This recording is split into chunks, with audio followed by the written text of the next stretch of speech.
Guard. He'll describe the Guard's role in the war on terrorism. Now to Thomas Barnett. He's a professor at the Naval War College. This summer he spoke at the National Defense University in Washington, D.C. His two-part presentation is about 2 hours and 45 minutes.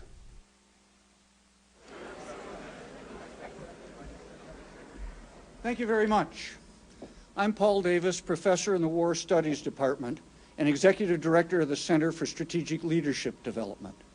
Today, it is my distinct pleasure to welcome you to the third event in the celebration of the 80th anniversary of the founding of the Industrial College of the Armed Forces. Last February, the Commandant hosted 20 chief executive officers from corporations and associations instrumental to crafting the tools and capabilities the Defense Department relies on to maintain the nation's security. Deputy Secretary of Defense, the Honorable Paul Wolfowitz, and Air Force Chief of Staff, General John Jumper, presented their strategic estimates of the national security situation. These included their insights into not only the ongoing operations in Afghanistan and Iraq, but also the longer-range war on terrorism and the need for defense transformation. This event was followed immediately by an honoring of one of ICAF's most famous alumni, General John Vesey, former chairman of the Joint Chiefs of Staff. We dedicated the other auditorium in this college to General Vesey and recognized his many accomplishments with an honorary doctorate. General Vesey, in turn, honored us with an insightful and inspiring lecture from this very stage. Today's symposium is our opportunity to focus on the present and contemplate what it will mean to lead in the emerging environments. We have titled the symposium Strategic Thinking in Complex Environments. One thing we have emphasized this entire academic year is how thinking strategically differs from the focus of our daily operational lives. Let me suggest for this symposium that thinking strategically means to think about how we think and what we think about, to consider our basic values and beliefs of how and why things occur as they do. We don't have time to do this as a matter of routine in our operationally demanding lives. But such strategic thinking is critically important in these complex and turbulent times. We will spend this morning with Dr. Thomas Barnett, a strategic researcher and professor at the Naval War College in Newport, Rhode Island. He will focus our attention on critical national security issues and propose transformational solutions as he develops strategies for combating global uncertainties and their associated risks. After lunch, we will be joined by Ms. Laura Anderson, a national partner for strategy and development of KPMG in Melbourne, Australia, an expert in strategic planning, risk management, and capability planning. Ms. Anderson has an international reputation for innovation. Following Laura, we will hear from Mr. Greg Cudahy, the Global Director of B2B, Business to Business and Supply Chain Optimization for the international consultant Capgemini, one of the leading global management and information technology consulting firms in the world. Mr. Cudahy manages the largest supply chain consultancy in the world. Immediately following his lecture, Mr. Cudahy will be rejoined by Dr. Barnett and Ms. Anderson for a short panel discussion in which the audience will have the opportunity to ask questions to which the three will be able to respond. We conclude the symposium tomorrow morning with a lecture by Mr. Chris Meyer, Chief Executive Officer of Monitor Networks, a new part of the Michael Porter's Monitor Group. Mr. Meyer's entire career has been at the cutting edge of knowledge management and information technology applications for adaptive enterprises. You may be familiar with 3 books he has co-authored with Stan Davis: Blur, Future Wealth, and It's Alive. Our hope is that this symposium will heighten your awareness of the strategic considerations that must be dealt with by leaders of business, the military, and governments as you manage through the uncertainties and risks of the complex environments that are co-evolving at unprecedented rate. So let us begin. Dr. Tom Barnett earned his PhD in political science from Harvard. He received his on-the-job training, if you will, as a project director at the Center for Naval Analysis. He has been a research project director at the Naval War College for over a decade and directed the New Rule Sets project in partnership with Cantor Fitzgerald. Dr. Barnett is the author of the new book that's causing quite a stir around Washington, The Pentagon's New Map, War and Peace in the 21st Century. Without further ado, let me introduce the person that Vice Admiral Art Zebrowski, the Director of the Office of Transformation for Secretary Rumsfeld, refers to as my strategy guy. Tom.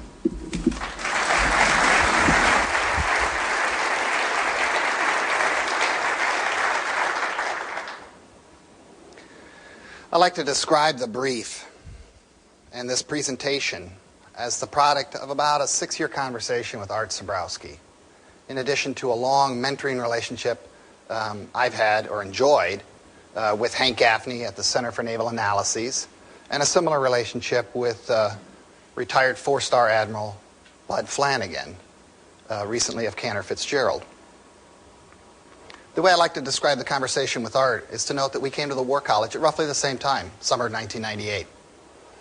He had a list of things he wanted us to study. At the top of that list, obviously, net-centric warfare. At that point, more glimmer in his eye than the dogma it has become throughout the Pentagon. At the bottom of that list was a very odd subject: the potential for the year 2000 problem to serve as a security situation around the planet. As the most recent hire and the professor with the least standing, I was given that project. It turned out to be the most fascinating project I'd ever done. It was a grand exploration of how we think about instability and crisis in this interconnected world. And that's really how Art Zebrowski saw it. He saw it as a heuristic opportunity, an opportunity for teaching and learning.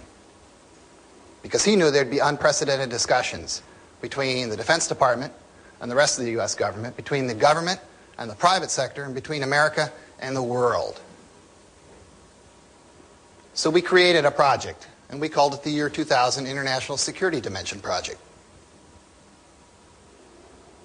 We came up with a series of scenarios, both good and bad.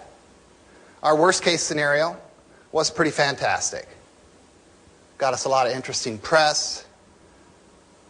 I was dubbed the Nostradamus of the Navy.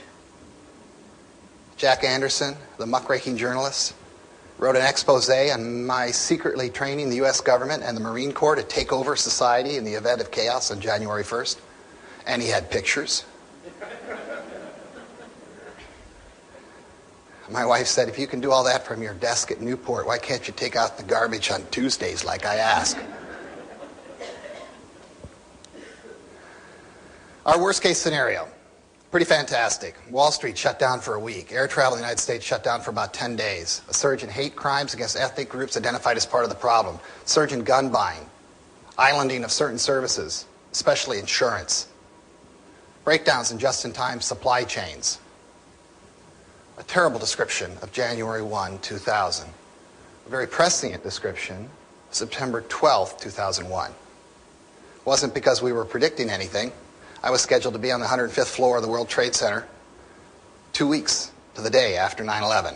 So obviously we weren't predicting the trigger. But we had thought long and hard about the horizontal scenarios that would emerge from that vertical shock. Now, we were approached by Cantor Fitzgerald in the midst of this workshop series. They had done a series of workshops with the War College in the early 1990s, looked at a war in the Persian Gulf, looked at a financial crisis beginning in Southeast Asia, looked at a terrorist strike downtown Manhattan. So we were pretty impressed with their thinking ahead capabilities. They said, we think we've seen this Y2K beast before. We said, really, what did it look like? They said, we think we saw it in the Asian flu. And we said, boy, that does not compute. We're talking about a software failure. You're talking about a financial panic. The way I translated what they said to me next was essentially, we like to look at the world in terms of rule sets. What's a rule set? Hockey has a rule set. American football has a rule set. The U.S. legal system has a rule set. The U.S. military has a rule set. You walk into these venues, you know what the rules are, basically. And their argument for the 1990s, which they said was similar to the 1920s, was that rule sets were out of whack. That in the process of expanding the global economy so dramatically across the 80s and 90s, economic rule sets raced ahead of political rule sets. And technological rule sets, and connectivity in general, raced ahead of security rule sets. In effect, we wired up much faster than we had the ability to keep pace with in terms of the political and security rule sets. And their fear with Y2K was that it would be something cataclysmic and that it would crystallize our understanding of those rule sets out of whack, and that there would be a period of tremendous rule set catch-up at that point. We do a workshop with Cantor Fitzgerald, Windows on the World, 107th floor, World Trade Center 1, 1999. They like it so much, they say, let's do a series on globalization itself. We'll call it the New Rule Sets Project. We're going to focus on developing Asia, because in their mind, the integration of roughly half the world's population since 1980 is changing rule sets all over the planet. Best place to catch it, frankly, Wall Street Journal. And you have to extrapolate back in the direction of the New York Times and security, and back in the direction of the Washington Post and politics, which frankly is the slowest of the three in terms of dealing with change. So we did a series of workshops on developing Asia. One was on energy, one was on foreign direct investment, one was on environmental damage. Everything I read in the Wall Street Journal today, I heard about from Wall Street about 5-6 years ago. So again, I find their intelligence networks very impressive.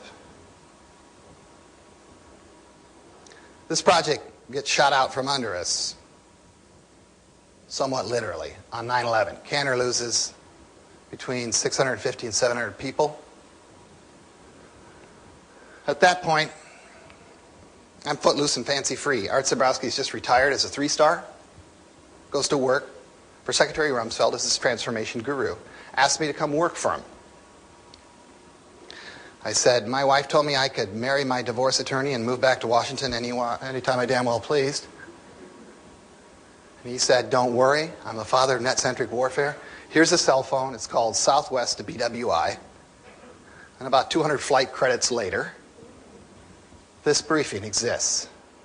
What Art asked me to do in this briefing was to give him a larger context, to elevate the discussion of transformation beyond the whack list, as in what gets cut.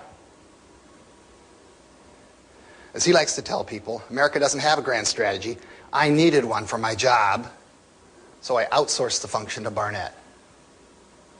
And that's what this brief became. Audacious beyond belief. Purposely so, though. We briefed it throughout OSD, throughout the Defense Department. I've given it almost 200 times to about 5,000-6,000 people. Briefed Secretary Rumsfeld senior people. Art takes care of the people above that. Briefed Secretary Powell senior people. Art takes care of the stuff above that. Briefed Congress, briefed the House of Commons in England. Getting a lot of good purchase in the information technology and banking communities, which tend to get this material even better than we do, even better than I do. It becomes an article, March 2003, Esquire. Gets passed around a lot. I get an agent. That agent gets me a book. 28 today, Amazon. I got to give it to Brian Lamb. Wall Street Journal got me to 40. Brian Lamb got me to 6 in 24 hours. On a Memorial Day weekend, too. So he impresses me to no end. Okay, the purpose of the brief, in many ways, is to try to find the interface between war and peace. I was asked by the Singaporean version of Art Sabrowski, what's the difference between your work and Andy Marshall's work? Director, Office of Net Assessment.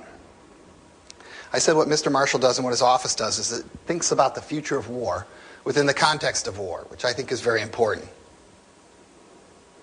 I say what I do, and I think what this office does, this Office of Force Transformation needs to do, is think about the future of warfare within the context of everything else. And I think the everything else becomes more and more important as we understand this global war on terrorism within the larger context of the spreading of globalization.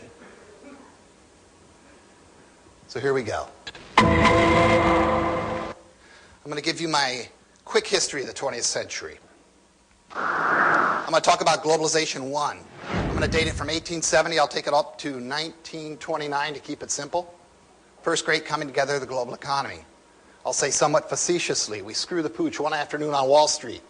We create a systemic stress we later call the Great Depression. From that, as an economic determinist, I'll argue we get World War II.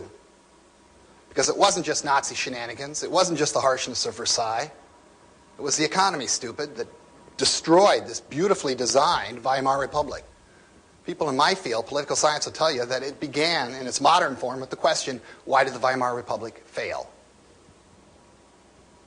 At the end of the Second World War, America decides we're going to firewall ourselves off from this horrible experience. Not just the Holocaust, never again, but the economic nationalism of the 1930s, which killed this first great coming together of the global economy, sent all those indices of integration quite literally back to zero. We institute what we like to call a new rule set. Resource flows, strategic alliances, the biggest reorganization of the U.S. government up until that point in history, the international organizations we create. So I'm talking Defense Act, 1947, creation of DOD, Department of Defense, Central Intelligence Agency, creation of the International Monetary Fund, the World Bank, the United Nations, North Atlantic Treaty Organization, the Marshall Plan, the Strategy of Containment, a massive new collection of rules. It took us about a decade to figure out. Ostensibly, this package was put together to contain the Soviet threat. Sub rosa, the real goal was to recreate globalization, quite explicitly on three key pillars: North America, Japan, Western Europe. Now, if you listen to the World Bank around 1980, you begin to see the so-called new globalizers. We call them emerging markets after the 87 crash, because all that boomer money's looking for a higher outcome. These emerging markets, these 24 new globalizers, doesn't sound like a lot in a world population of almost 200 states, except it's half the world's population. And a new era of globalization is born. So Deng really turns history, really pivots it in China. Now the Berlin Wall comes down. Seemingly everybody on the same rule set page, end of history. Maybe a clash of civilizations. And we see a spiking of ethnic conflict in the collapse of the Soviet Empire. But seemingly everybody on the same rule set page as we proceed into the 90s, massive expansion of the global economy. The question we began asking, do we encounter new stresses across the 90s that call into question what was the new rule set for the late 1940s, early 1950s, now starts to look a little long in the tooth, because that rule set was put together to prevent the collapse of Globalization 1, not necessarily to further the advance of Globalization 2, which I will argue is quantitatively different. In Globalization 1, for example, labor much more fluid across borders, money not nearly as much as it is today, and no global integrated production. First big hint for me, Mexican pesos crisis, 1994. It seemed like a lot more than just a financial panic. Other examples, rapid climate change, computer viruses with global impact, the rise of catastrophic terrorism. So this rule set put together to prevent this sort of great power war Clearest example, permanent members, veto-wielding members, UN Security Council, the winning coalition from World War II. Why? We were concerned they might go back to war with one another. We had been through 2 world wars at that point, killed tens of millions. Not exactly the problem set we face today.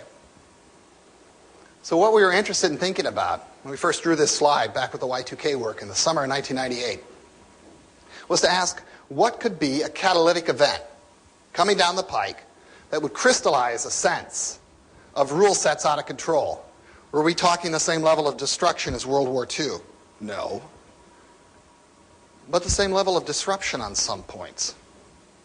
Meaning lots of new rules would come in its aftermath. Tremendous rules. Now we were interested in Y2K, and we were interested in the tech crash, because we could see the new rules coming in the financial sector. But if you talk to people on Wall Street, they'll tell you there's a financial panic roughly every 13, 14 years in the United States, a crash. Why? Because you get far enough away from the last crash, pretty soon you only have stockbrokers, which is a young person's game, who can't remember what that last crash looked like. And the further they get from that last crash, they start talking about new rules, new ways of doing things, new realities, which we typically discover after the crash involve lying, cheating, stealing. And you get a rule set reset. So we could see that with the tech crash. But that was only going to impact the financial sector. And again, it was regular. We were looking for something really unprecedented that would impact the political and security fields. I think we get it with 9/11. And I could draw a line I've been thinking about for 5 years. Lots of new rule sets since 9/11. I could still pick up a New York Times, a Wall Street Journal, a Washington Post, and in every single day find you a story about some amazing new rule set that redefines the nature of privacy, how we handle information, definitions of criminal behavior, definitions of un-American behavior, new definitions of war. How can I tell we're in a rule set reset? We can't even decide what to call the enemy or where we can try them. I was having breakfast this morning. I thought, how hard would it be to find? Page 1, business section. Ongoing story. Database on U.S. visitors set for huge expansion. The creation of a virtual border. Price tag, they're guessing $15 billion over 10 years. Did we need this before 9/11? Apparently. But 9/11 crystallized the sense of a rule set gap. And so we have been filling rule set gaps with great abandon ever since. Patriot Act is a rule set reset. Preemption strategy is a serious rule set change. The biggest rule set we've created in national security since we invented the concept of mutual assured destruction and spent about a decade selling it to the Soviets. But it's not just a matter of closing the door on the hazy, crazy 1990s, which I believe, along with Canada, will go down. Very similar, historically, in descriptions, as the 1920s. I say if that was globalization 1, if that was 2 and 3, what this country needs to ask is, what do we want in globalization 4? We're the world's biggest economy. Either we seek to define this as much as possible, or we let it define us by default.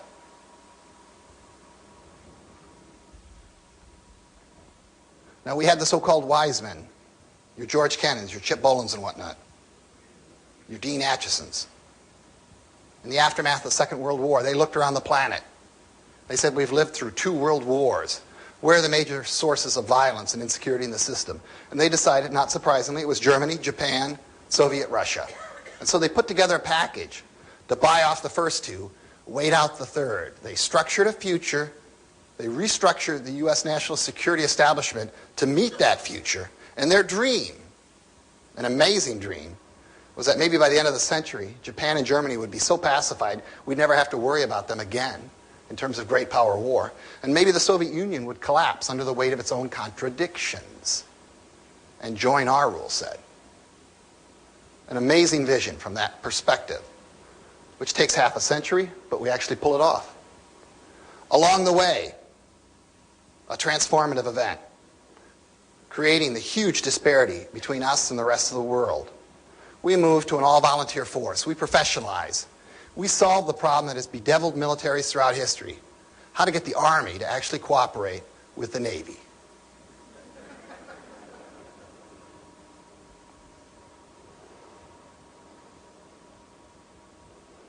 The creation of the Department of Homeland Security is another transformative event, but that's largely an inside job. We have to locate transformation within a global vision. We outspend the world on defense. We're spending over $450 billion a year. If all you really want to do is defend this country, I could do it for about $100 billion, I'm certain. So why are we spending $350 billion extra? I will argue we're conducting a transaction with the outside world. We're selling a product. And the world is buying that product when it buys our debt. For example, we float $130 billion, U.S. Treasuries.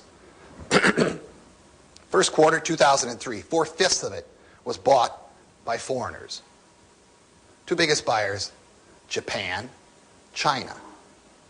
Two countries with huge dependencies on Middle Eastern oil. That was a transaction. Whether we realize it or not, you can call that war unilateral, but it was actually paid for somebody else, by somebody else.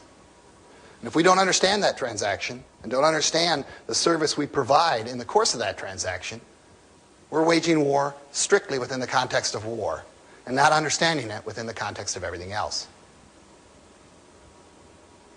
Now, one definition of transformation is you have today's military capabilities, and what you're going to do is you're going to whack off what you don't need, about 5% a year, add on what you do need on the far end, and in 20 years, you've got a new military. But of course, direction's implied. You have to know tooth from tail. You have to have a definition of the future of war. I will tell you the dominant definition of the future of war inside the Pentagon today is the same one we've had for about 10 years. It's China, Taiwan Straits, 2025. Why? It's a familiar image. China's big, it's bad, and it's allegedly communist.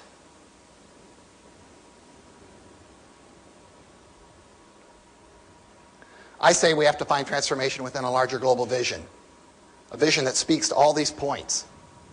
Now, inside the Pentagon, November 2001, I'd throw those bullets up on the wall. People would say, slow down, you're getting ahead of yourself. There's no way all that stuff's on the table. No way. Nobody argues any of these bullets anymore because everybody understands they're all on the table. All these things are being changed. In many ways, what we're searching for is an understanding of a new definition of the American way of not just war, but peace. We have an unprecedented capacity to wage war. Nobody even comes close. We do not have nearly the same capacity to wage peace as we've seen in Iraq since May of last year. I will argue that we've been exporting security around the planet 60 years. For the biggest chunk of that time period, we had a competitor in the process. If we exported too much to a particular country or region, he got pissed off. If he did it, we got pissed off. He went away in 1990. Demand for our services skyrocketed.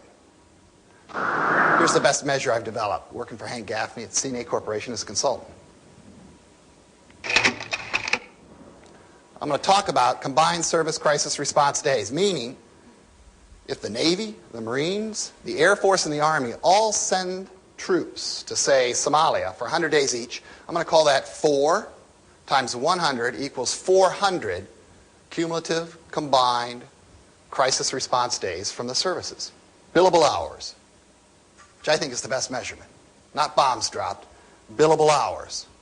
Not just because we value our people more than anything else, but because they cost more than anything else. Here are some numbers. Here are some decades. 70s, roughly 10,000 days, not including Vietnam, ongoing conflict. So we're focusing on crisis response with some level of combat, so not humanitarian assistance, disaster relief. 80s, rough doubling, spiking in interstate war across the system, according to the great data from University of Maryland. Soviets go away, demand for our services increase 4 to 5-fold. Best definition I found of a military under real stress. across the 90s. How did we deal with that spike? A variety of ways. We outsourced to contractors all the brown and roots. We created a new category, military operations other than war. And frankly, we simply denied it. And our denial was dubbed the Powell Doctrine, which said, we don't go into any situation unless we have a clear exit strategy. Meaning as soon as the guns stop shooting, we're out of there as quickly as possible. I'm going to draw a line here. Everything below it, basically cats and dogs. You're going to do this every decade no matter what. Like our every decade intervention in Haiti. General George Barnett, my second cousin, was ousted as Commandant of the Marine Corps at the end of the First World War because of excessive force used by the Marines in Haiti. Some things never change. Everything above that line is a choice. We decided to go into the Middle East across the 1980s. Iran, Iraq, the tanker wars, Israel into Lebanon, terrorism. We decided to keep Saddam in a box in a 12-year shooting war across which we dropped bombs almost every single day.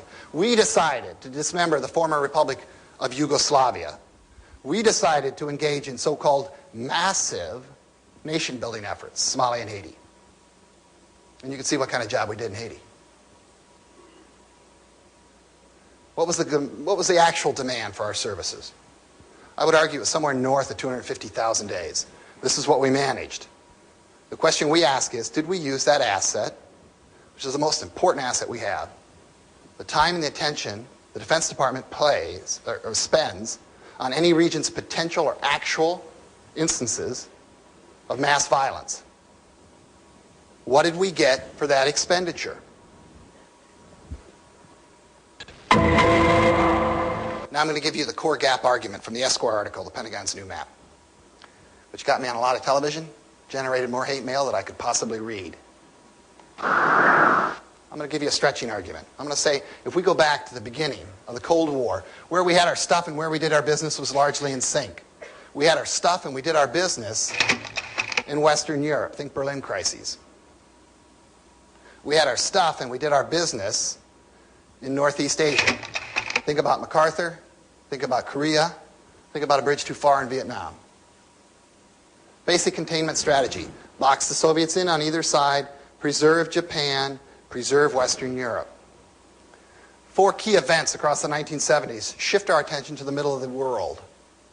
So the fact that we're trying to transform the Middle East shouldn't be a surprise, because we've been trying to do something there positive for roughly 30 years and failing dramatically. 4 key events shove us to that part of the world. First, the European détente settles the question of superpower rivalry between us and the Soviets, sends that competition south with the fall of the Portuguese Empire in 1975, sub-Saharan Africa. The Soviets get countries of socialist orientation, we counter with the Reagan Doctrine. 73 war alerts us to the functioning of the global economy, the rise of OPEC, the beginnings of oil as a strategic weapon, so to speak. I could show you the crisis response from European Command, EUCOM, that shifts from one side of the Med to the other across the 1970s. Same thing happens on the other side of the earth. Vietnam ends, follow the Shah of Iran. I could show you the crisis response data from U.S. Pacific Command, shifts from one side of Asia to the other. We discovered this because we stopped responding to typhoons in the Pacific across the 1980s. Excuse me, across the late 1970s. And we actually went back and looked at some of the meteorological data to see if there were less typhoons in the Pacific in the late 1970s, early 1980s. The answer was they are always there, same frequency. Our ships just weren't around to respond to them in the same degree that they were previous. So they were the trees falling in the forest with nobody to hear them, because we had shifted to Southwest Asia. By the time we create CENTCOM here in the early 1980s, over 55% of the cumulative combined crisis response days for the 4 services inside that red circle. For the Navy and Marine Corps, 75%. Our market had shifted. Now the Bush administration comes in. They accuse the Clinton administration of focusing too much on the big pieces of the international financial architecture, not paying enough attention to the international security architecture. Decent argument. And they come in pretty much decided that China is the long-term near-peer competitor, the threat against which we have to size our forces. There I have a problem with the logic. And the new rule sets work. All I did was go between the World Trade Center and the Pentagon. And what I heard at the World Trade Center was China, future of integration, future of investment, future of deals. And then I would go to the Pentagon and say, China, future of danger, threat, and war. Which is why we tried to get these two groups to sit across tables and actually talk to one another. Because the Pentagon's map and Wall Street's map overlapped very precipitously in China. All that gets wiped off the map with 9/11. China's a huge beneficiary. A huge beneficiary. I draw a new map on 9/11. I'm going to use this phrase, functioning. I'm going to say a country or region is functioning if the following characteristics are roughly met. First, it welcomes both the connectivity and can handle the content flows that come with that connectivity and globalization. Everybody likes connectivity. Bin Laden likes connectivity. Loves to get on Al Jazeera. Not everybody can handle the content flows.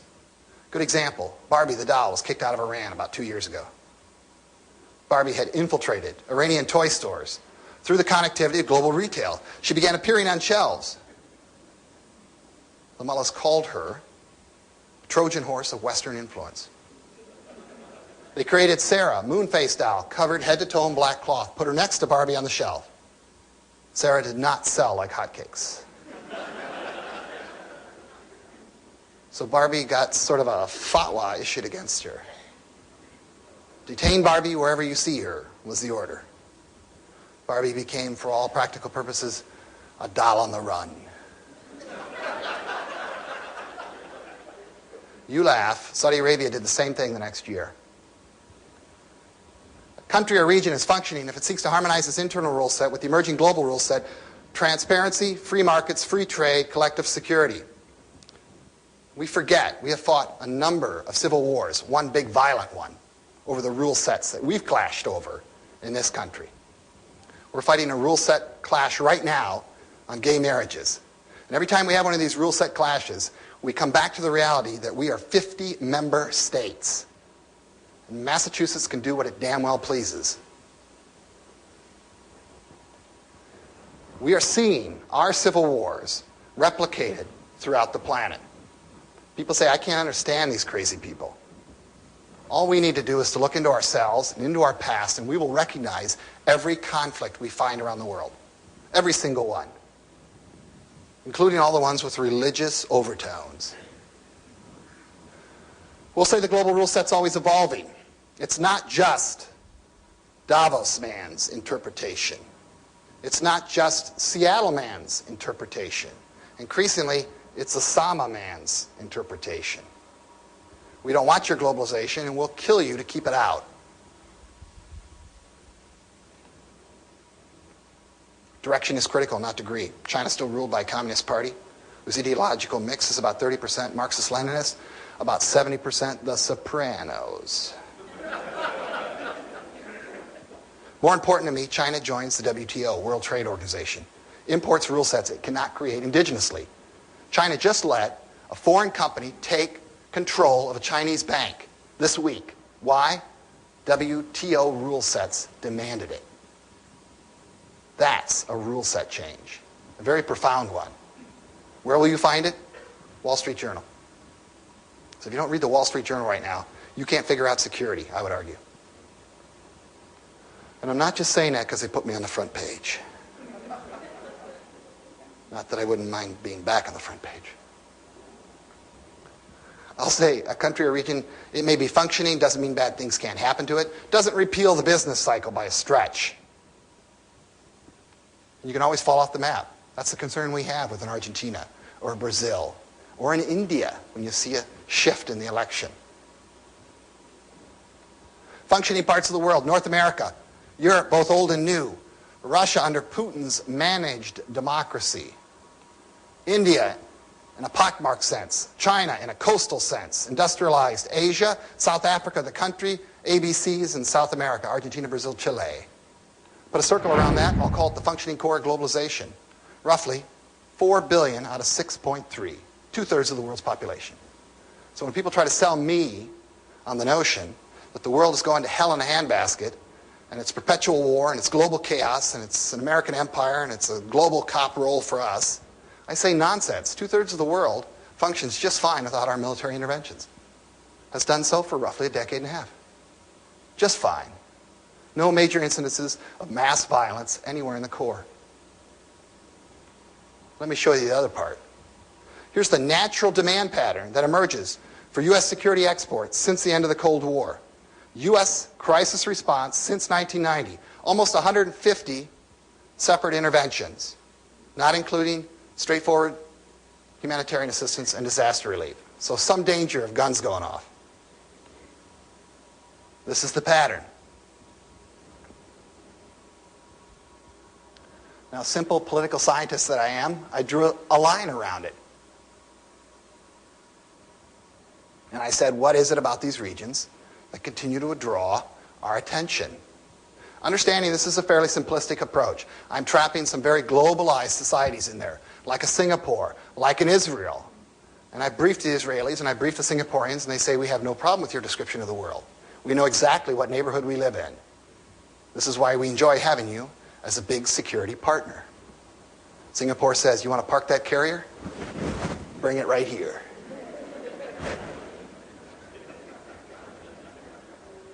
Pier not long enough? Let's add 50 yards.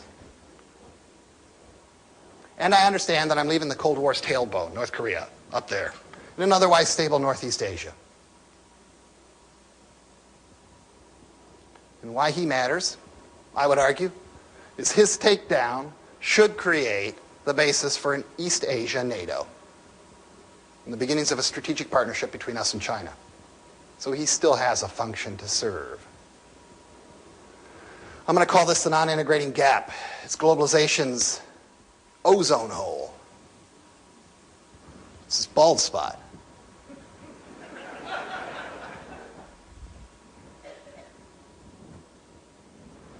If you're fighting against globalization, the content flows. You don't want it in your neck of the woods because it's so challenging to your traditional society, because it empowers women disproportionately to men. Or, if you can't win at globalization, you're too poor, you don't have the legal rule sets to attract the foreign direct investment that's been integrating China for the last 20 years. People say China's got the ability to build up its military. I say as long as it gets $50 billion a year in foreign direct investment from the outside world, it does. There's just no such thing as unilateral development anymore. Not for the United States, not for anybody. War within the context of everything else. Meanwhile, when George Bush asks, are you with us or against us? On September 12, 2001, we're surprised by who is with us. You know what? It's not really a choice so much as an understanding of where they are in history and where they want to go. You know, one of the problems the Bush administration has faced ever since 9/11 is they keep enunciating security policies that seem like reversals of long-held, cherished ideals that got us through the Cold War successfully, like preemption. My mom called me up after that speech President Bush gave. She said, in effect, don't those idiots in the White House realize what they're doing? They're going to ruin mutual assured destruction. Are we supposed to attack China tomorrow? I said, settle down, Mom.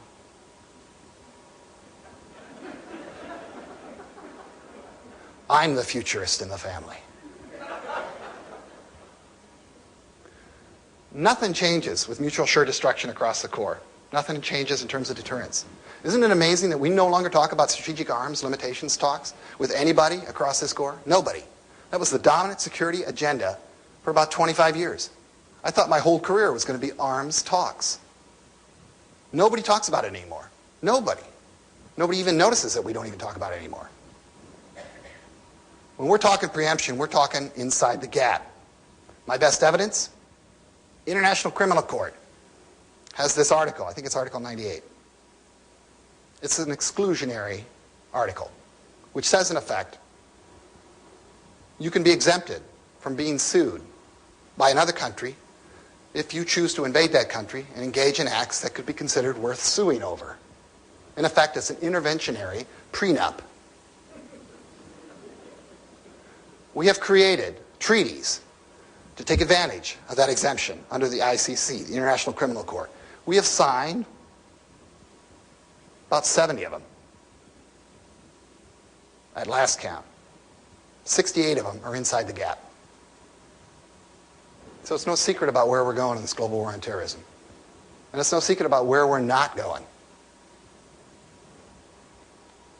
Increasingly, we're seeing the definition of a scheme of deterrence or suppression for bad things coming out of the gap into the core. Three biggies: pandemics, terrorism, and illegal narcotics.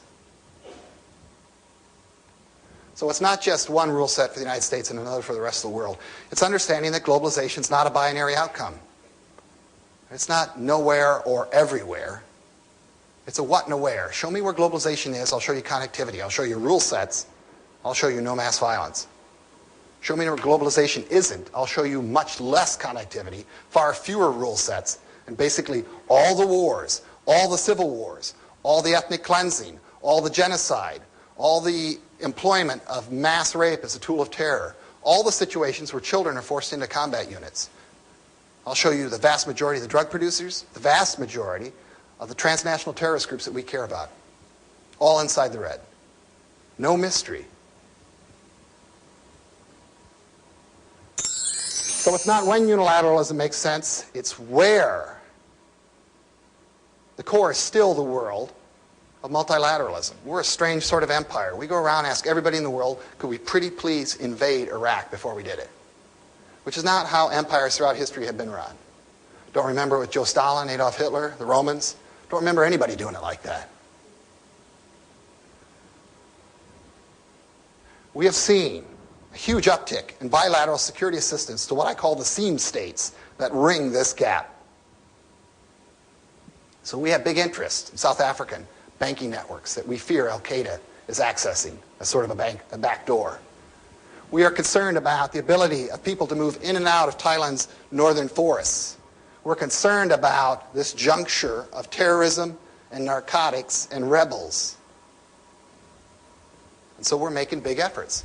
You track U.S. bilateral security assistance since 9/11, you will find it all ringing that gap very explicitly.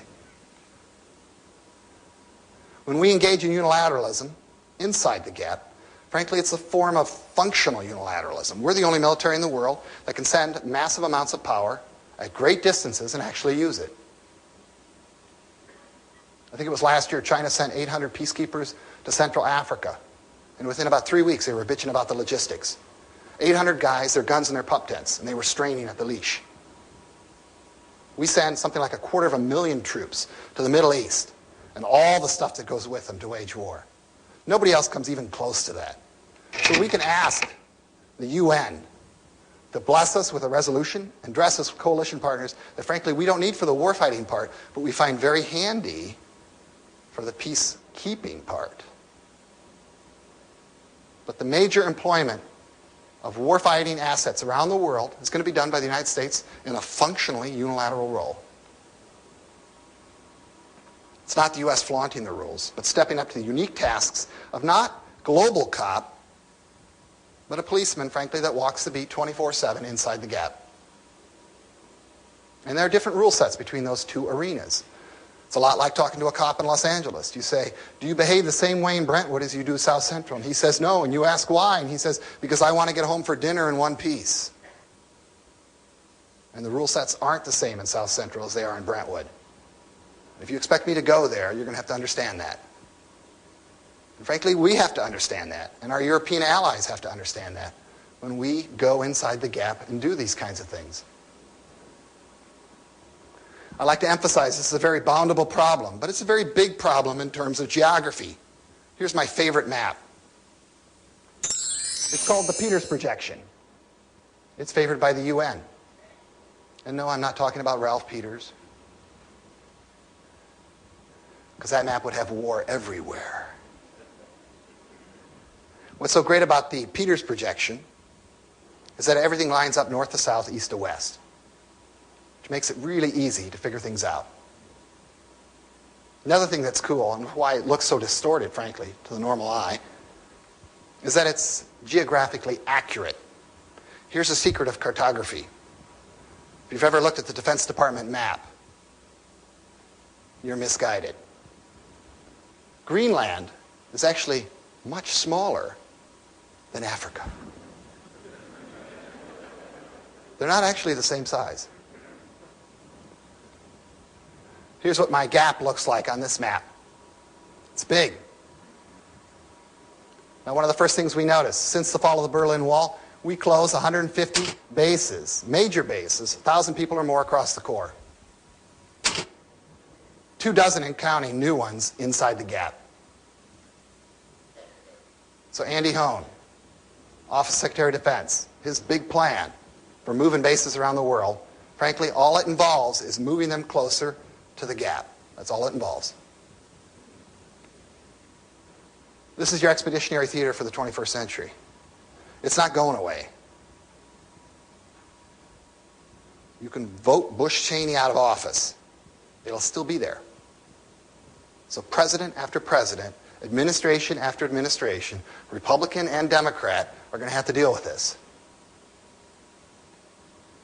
And one of the first things we discover in this global war on terrorism, we got a lot of different cooks working this broth. Southern Command, European Command, Central Command, Pacific Command. Basically precinct captains. And what is logically described as largely an undercover war. So one of the first things that Secretary Rumsfeld did in this global war on terrorism, very indicative, I would argue, of his approach to transformation. Instead of going directly at existing institutions and say, change, he designates a cannibalizing agent and says, go be more like them.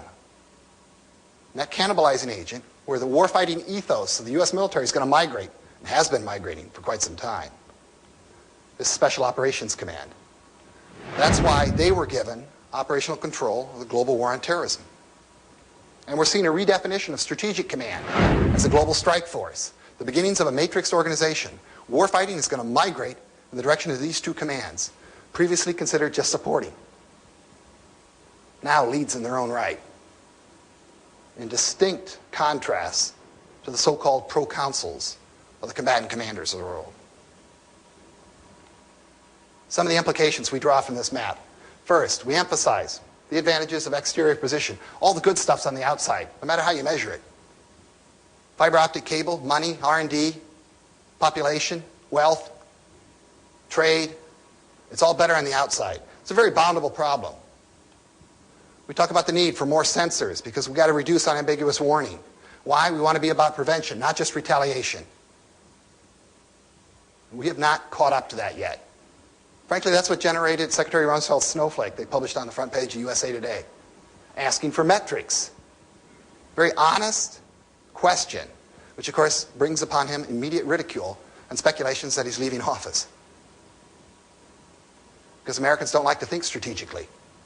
Already, the historians and the grand strategists and the empire thinkers, who if they thought about it for 10 seconds, and if they remembered what they wrote prior to the invasion, would understand we weren't going to deal or transform a Middle East in a matter of 12 months. All these guys are already declaring this an absolute failure after 12 months. That's the level of grand strategy we have in this country. We got historians declaring the grand march of history over in 12 months. A premium on forward deterrence and strike. We got to stay out there. We have to avoid what we've been doing for the last 15 years, which is sucking the troops back home. So are the boys coming home? No, they're never coming home. No exit strategy. We need to get more rugged, urban, because to be seen in this war is to be killed, so people are going to hide increasingly. Good example, Reason, Libertarian magazine, June issue, sent out to all 40,000 subscribers. On the cover of each issue, overhead satellite photo of the neighborhood of the subscriber with their house circled. And the title on the front of the magazine is, "We Know Where You Live, John Smith." That's connectivity in the core. in its most amazing format. The opposite of that, we can't find bin Laden in northwest Pakistan because he's living in a hole in the ground. We've got to get more soft-like, special operations forces. If it's a war against super-empowered individuals, everybody we put on the ground or in the air or on the sea has to be super-empowered, which gives interesting possibilities for small nations in terms of coalitions. We shift from big bases to smaller bases. That's Andy Hohn's work in Office Secretary of Defense. And here's the part that I think the retired flags on Fox didn't get during the last war in Iraq. We've spent a lot of money on strategic speed across the 90s. I think it's the wrong way to think about speed because I don't think we ever go to war quickly. I differentiate between tactical speed. That's an obvious good. Gets our servicemen and women home at the end of the day alive in one piece. Differentiate from that and operational speed, which I like to call net-centric warfare's Wayne Gretzky speed. Wayne Gretzky is the greatest hockey player in the history of NHL.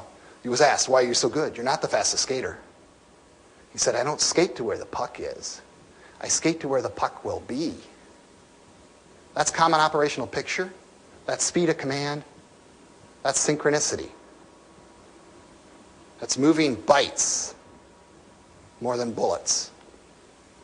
Last point, strategic tempo should never be about speed with this country. Nobody likes a rash hyperpower. We never engage in war quickly. Never. Iraq invades Kuwait. We respond rapidly, reinvading Kuwait about 8 months later. Why? Because we're a democracy. We debate war like crazy, before, during, and after. And that's not going to change. Nobody wants us to engage in war quickly. Instead, our strategic tempo should highlight inevitability. It's the ultimate psyop. We told Saddam, cut it out. No, really, cut it out. We're coming in about 6 months. We're coming in 4 months, 2 months. We're coming next week. We're coming Tuesday morning. And when we got there, he didn't want to fight. They were all gone. Why? Because nobody wants to fight the U.S. military. We can't find anybody even willing to fly planes against us anymore. That's the disparity between us and them in actual war. Very different disparity in the peacekeeping, as we discover. But this is existential dissuasion. It tells the world, if you really want to break rules, if you really want to be a rogue nation, this is what you're going to get. And we can do it with ease. What we have not demonstrated is that we can do the back half work. Here's my mantra. Disconnectedness defines danger. It has to change the way we think about intelligence. The intelligence community, frankly, it's like the drunk looking for his car keys under the street lamp even though his car is parked 2 blocks away because the light is better over here.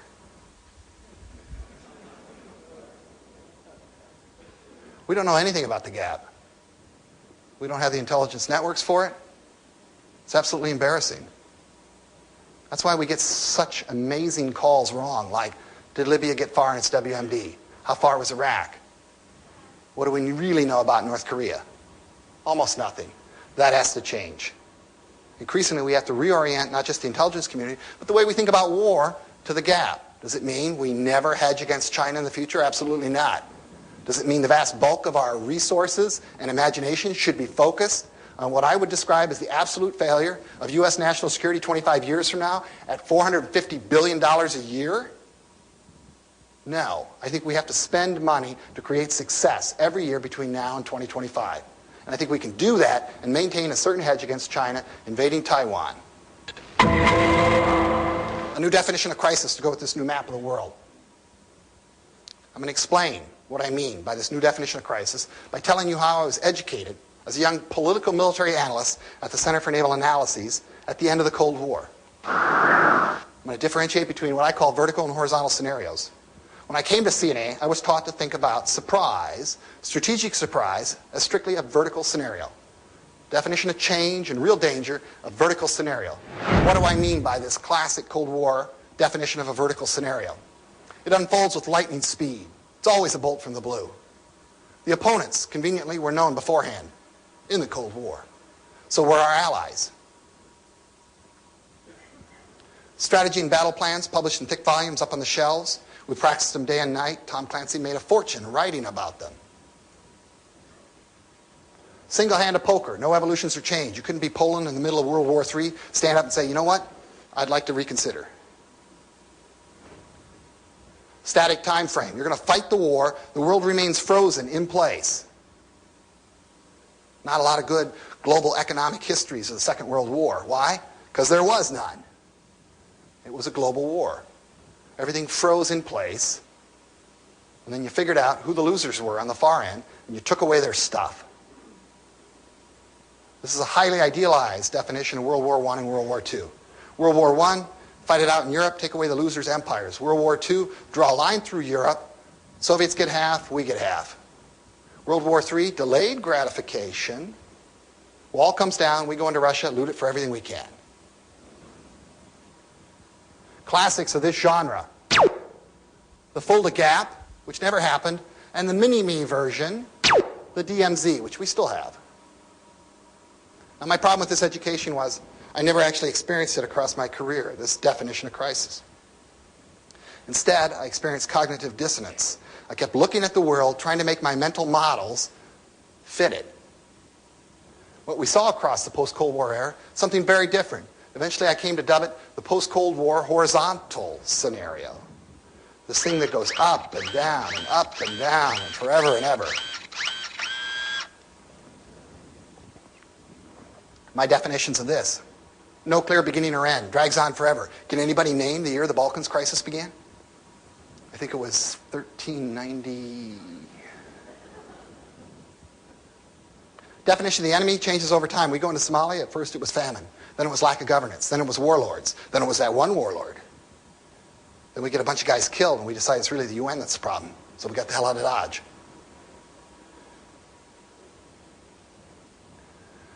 Allies come and go, not just the French. Coalitions, it's almost like festival seating.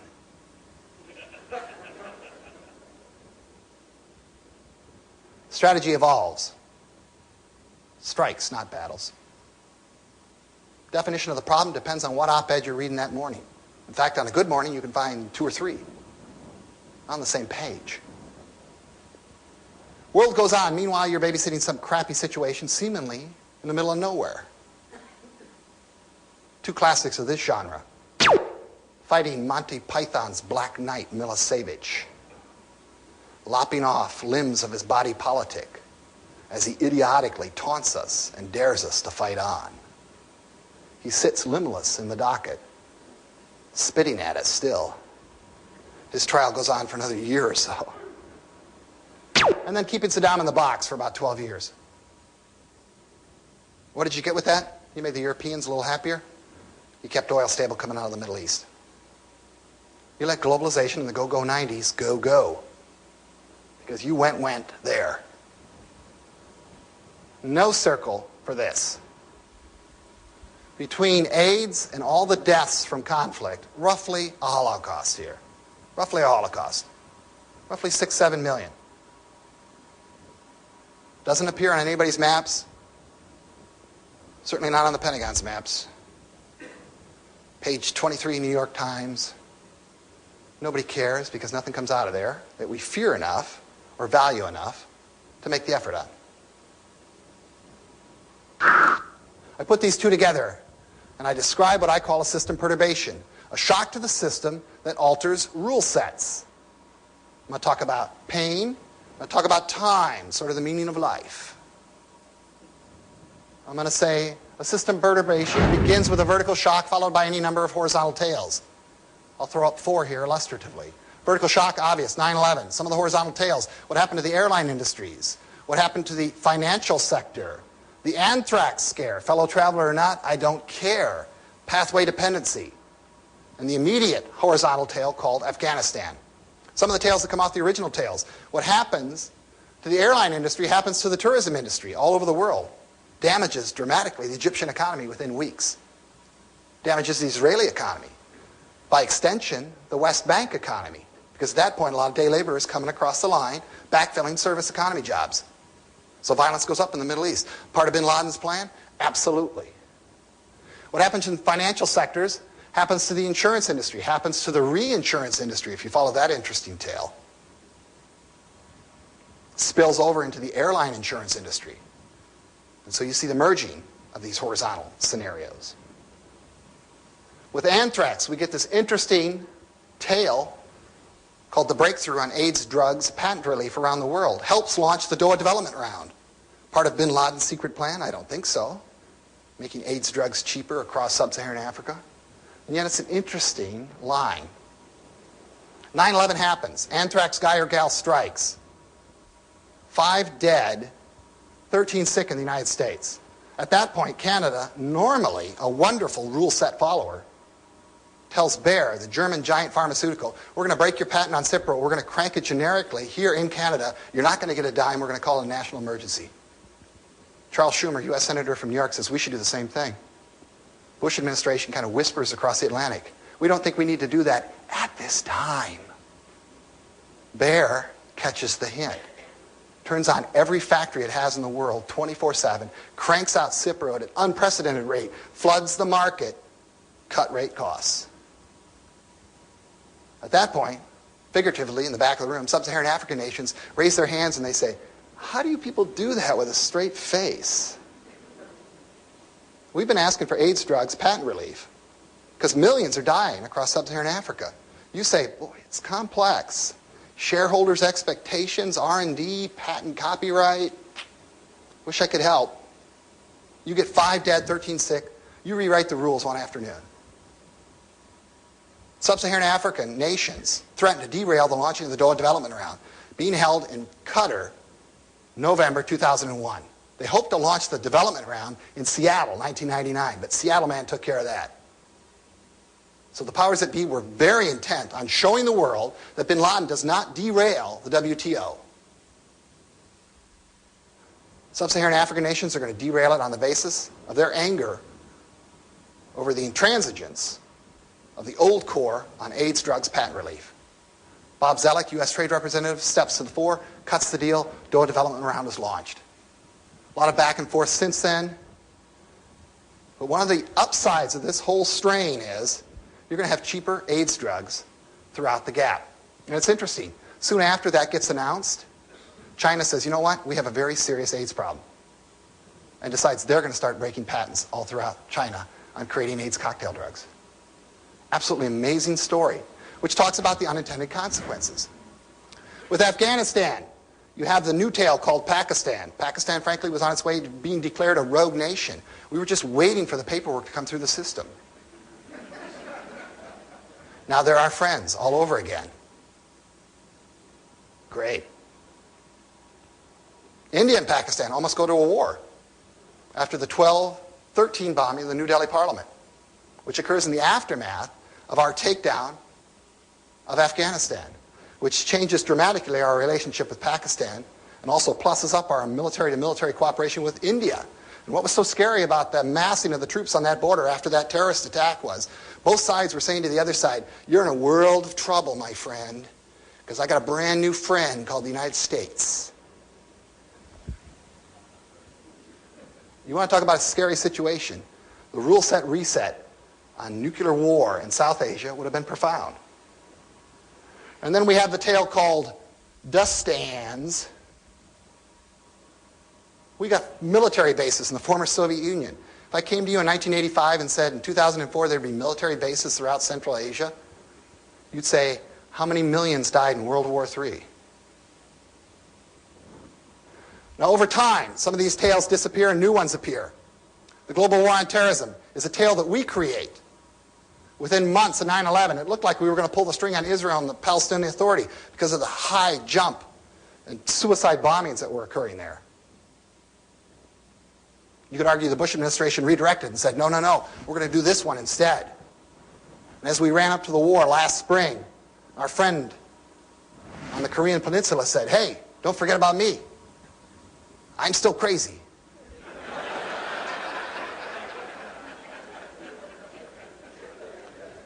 What's a guy got to do to get an arms inspection?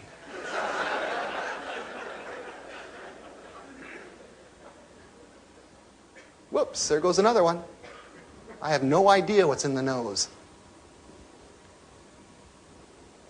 Now, when you show this kind of slide to complexity theorists, first thing they ask you is, how do you do all the animation? Because that can't be PowerPoint. And I say, for a consulting fee, I'll tell you. The other thing they'll tell you is, don't kid yourself. A lot of green lines went into this. This is 20 years payback for Afghanistan. It's 50 years payback for the creation of the State of Israel. It's 800 years payback for King Arthur and the Crusades. It's like your marriage. No bad deed ever goes forgotten. The other thing they'll tell you is, you get that much stress in the system, something's got to pop. This is a super saturated solution at that point. And what popped was, we decided to create a vertical shock ourselves. Operation Iraqi Freedom. What happens, in effect, when the perturbed chooses to become the perturber? That's when it gets scary and exciting all at once, I would argue. What's neat about this is you get to set the timing of the creation of the new rule sets. Bin Laden picked 9/11, the date. Based on our fascination with shark attacks across the summer, I would say we probably weren't ready for it. We picked last March. We scheduled it in advance. We let the networks know about it. We priced it beforehand. We let the contracts. We put it right after March Madness. Worked just fine. You get to set the conditions under which the new rules emerge. You fight the war for a demonstration effect. There's a reason why interstate war disappeared across the 1990s. One of the reasons why is we took Kuwait back from Iraq. We basically said to the system, you think you're going to conquer in that old-fashioned way, it's not going to happen. And lo and behold, interstate war seems to disappear across the 90s. Last good interstate war, Ethiopia, Eritrea. Page 29, New York Times, exactly where it belongs. You establish the target audience for the rule set export. You define an axis of evil and you say, listen up, do you want some of this? And Libya decides to change its colors. You grab hold of the microphone, but you force them to hold the press conferences. You force the leadership of the Middle East to explain why there are so many authoritarian governments there. Frankly, the bombs that have gone off since 9/11 inside the Middle East. And the warfare that's engaged since 9/11 inside the Middle East. Transnational terrorism is like politics. It's inherently local. So you have a choice in dealing with terrorism vectoring in towards this country. You can try to firewall yourselves off from it. Don't think it'll work. Think you'll damage our society in the process. You can run around and try to kill these guys as quickly as possible. But as we've seen with Israel, in the West Bank and Gaza, you tend to create more than you can kill in that process.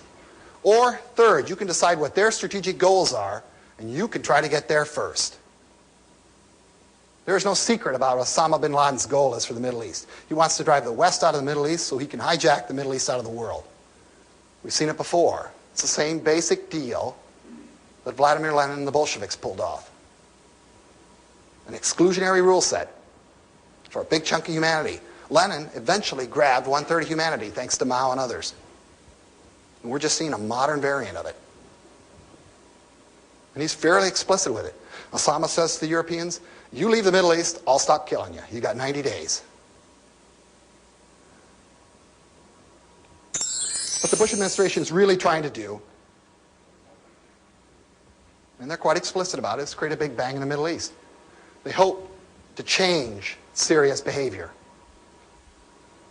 By extension, to create a better situation in Lebanon. By extension, better situation with Palestine. By extension, relief for Israel. They hope to create the process of change in Iran. They hope to alleviate some of the stresses for Saudi Arabia, so we move our troops out. But they're still hoping for positive evolutions there. So a lot of expectations. Of course, our friend Kim Jong-il, he can always throw a hex on this party anytime he wants, pull us right over to Northeast Asia in a heartbeat. And that's the fear. But what's so thrilling and dangerous about what we just tried to pull off and what we're still trying to pull off? And no, I don't think you can judge it completely in 12 months. But I think it's ridiculous. This big bang is basically the pursuit of a system perturbation. What Osama bin Laden tried to achieve on 9/11 was to throw our rule sets in such tremendous flux with that attack that we would retreat militarily, economically, and politically from the Middle East. He wants to disconnect the world from the Middle East. So if we want to deny that entity's strategic goal, we have to connect the Middle East faster than he can disconnect it. And that's very difficult. A way of thinking about the scenarios. In the Middle East, what happens with Iraq? Do we get the makeover? Or does it become our West Bank? The effect on the rest of the region. Does it become a chosen trauma for Muslims worldwide? Or do you get the hoped-for Big Bang?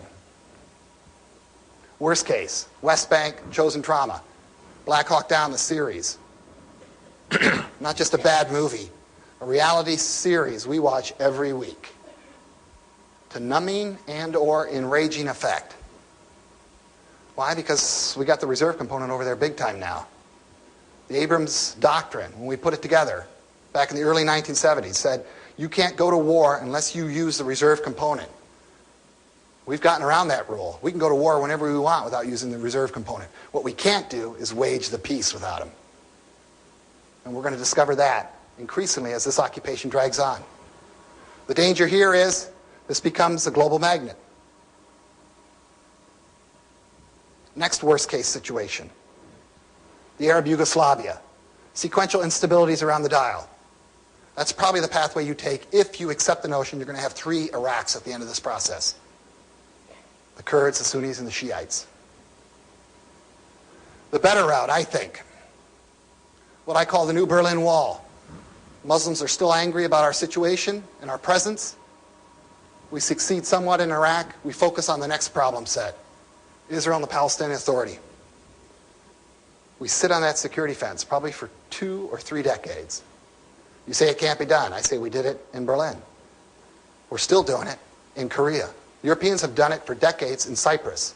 We know how to sit on walls. Israel will be just fine without the West Bank. The West Bank is going to need a lot of aid. But I'll ask you, which is cheaper over the long run? Best case, makeover, you get the Big Bang. Call that scenario Persia engulfed. I would argue the counter-revolution is waiting for a Chernobyl-like spark in Iran. Won't take a whole heck of a lot. I think we're within several years of that happening.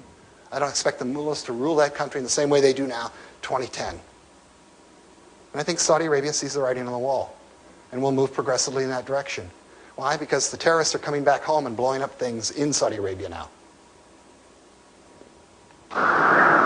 So system perturbation. This is a slide I developed for the National Intelligence Council because John Landry there said, can't you just give me a slide with words on it?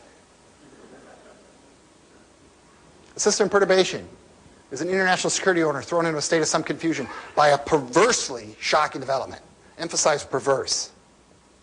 9/11 was the first live broadcast mass snuff film in human history. First opportunity in my life to watch several dozen people I knew die live on national television. I was meant to watch that. I was meant to be impressed. Same thing with Nick Berg. It is designed to get an emotional response. But we have to understand, when Marines walk unopposed in Baghdad last April, at the end of that conflict, before the occupation set in, that turned the world upside down throughout the Arab world. That was a perversely shocking development. The notion that Saddam would drop like that. This vertical shock generates an outflow of horizontal waves. The cascading effects can cross sectoral boundaries. Think about the SARS super spreaders. One guy gets on a plane in Hong Kong, flies to Toronto. Toronto gets shut down by the World Health Organization. Absolutely amazing. In this outflow process, seemingly every rule set is somehow disturbed, altered. We got a preemption strategy. That's a huge change. The fluxing of the system is temporary, but it's path dependent. We will never, thanks to 9/11 plus anthrax, not have a Department of Homeland Security. You take away 9/11, anthrax scare would have been nothing. Would have been a Columbine. Would have been a Michael Moore movie. You put it in the aftermath of 9/11, you change history. So whoever that individual was wielded an enormous amount of power, I would argue. The potential for conflict, clash of cultures, doesn't have to be always violent. Europe and the U.S. over Iraq. We see a war, they see a police action in the global war on terrorism. China and the World Health Organization on the SARS. Very interesting rule set clash. WHO basically said to China, you want to be connected to the global economy? You better clean up your medical act now, or we'll stop travel into your country. Just like that. End states, some new rules, like the Patriot Act, some old rules, like the UN Security Council, and a mixing of old and new. Russia joins NATO, Russia's still a problem. A new ordering principle. Take that map, take that definition of crisis, talk about how we're going to change DOD. I will make an argument about an ordering principle. I will say it's the core conflict model around which everything is planned, procured, organized, trained, operated, how you become a flag. Most importantly, how you become a flag. You change career paths, you change the military in about 8 to 10 years. Frankly, I would like to see all flags become totally purple. All admirals and generals, once they reach flag rank, lose all service identity. Because as soon as that happens, I can really start smashing some rice bowls. And in 10 years, I'll have a dramatically different military because everybody who wants to become a flag will understand that's the price. Not just jointness, way beyond jointness. I will argue we've had an ordering principle since we created DOD, Defense Department, back in 1947. And that ordering principle, I'll describe it as great power war. We assume we're going to fight somebody very big, high level of technology just like ours. It's going to be an all-out declared war. It's an industrial era mobilization model, which I don't think anymore fits the circumstances we face. So I will argue for a larger definition, and I will call that definition system perturbations. You will say we have new definitions of warfare. It's called a revolution in military affairs. It's called fourth generation warfare. It's called net-centric warfare. I will tell you those are all definitions of war within the context of war. When we have to think about war within the context of everything else, like who pays for the war, who shows up for the peace. How did we get to this point? Three-tiered perspective. I'm going to talk about the system as a whole, nation states, individuals living within nation states. In the Cold War, we had a system-level definition of conflict and threat. It was called Great Power War, World War III between us and the Soviets. Because we could never fight them in that kind of war, too dangerous. On the level of nation states, we only engaged in proxy wars. Our side fought their side, and their side fought our side. Sometimes we'd get bored and we'd switch sides, like with Ethiopia and Somalia. You take them for a while. Down here, we had the so-called lesser includeds, which we preferred to leave to law enforcement. This is what we organized around. Even though 95% of our business was this, we sub-optimized for that because that was the whole enchilada. Since we got through the Cold War without global nuclear Armageddon, I'll say, good choice.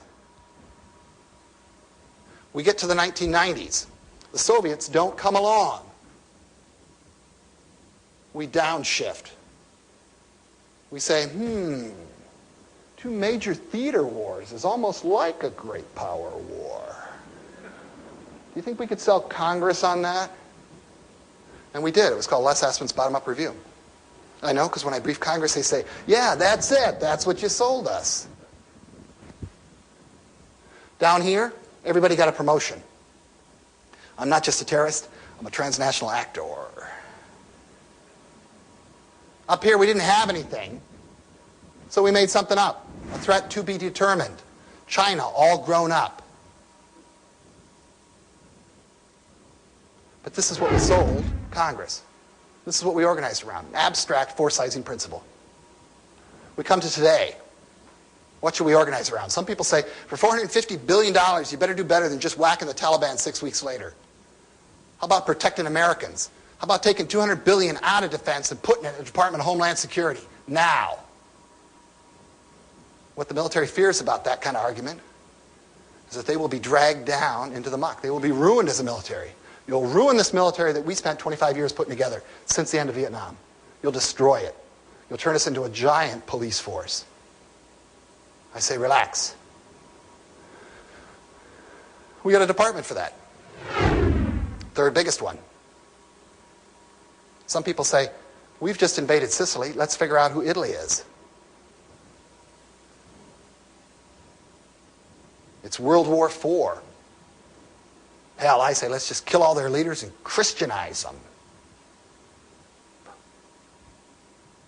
For a minute, I think I was channeling Ann Coulter there.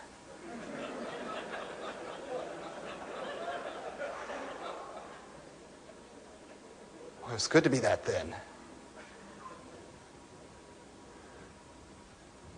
Since she breathes fire and I breathe air, I'll say that's simple fear-mongering.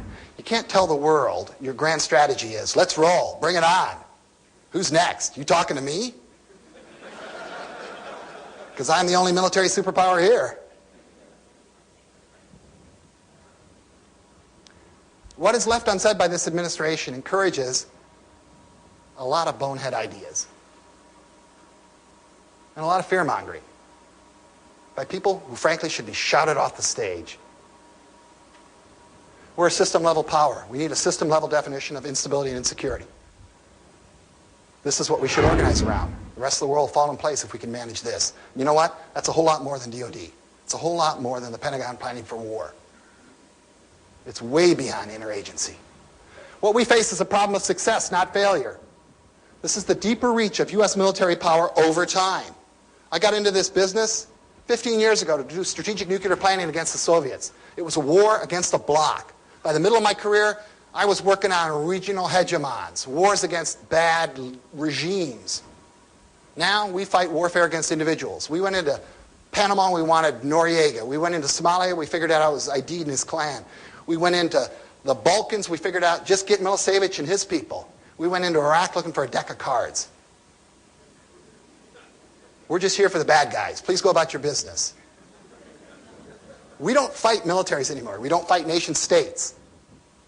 And to call it interstate war when the U.S. comes in as a leader of a coalition to take down a few bad actors is such an abuse of the phrase. When I got into this business, the standard was an 8 to 9 minute response to Soviet nuclear launching of attack. Within a couple of years, our standard is going to be a UAV, unmanned aerial vehicle, operating on the far side of the Earth. It's going to find, recognize, and kill one person in 8 to 9 minutes. That is an amazing evolution in my 15-year career.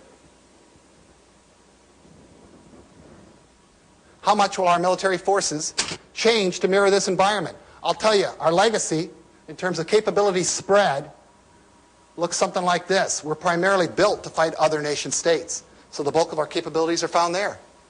We have a certain strategic capacity and the ability to go inside nation states and deal with individuals, civil affairs, special ops. I will tell you, the Revolution in Military Affairs crowd and this administration, when they came in, this OSD, this Office of Secretary of Defense, their dream of transformation was a very pristine military that was going to be largely a system-level function, a certain capacity to defeat nation states. Never were going to do any of this stuff.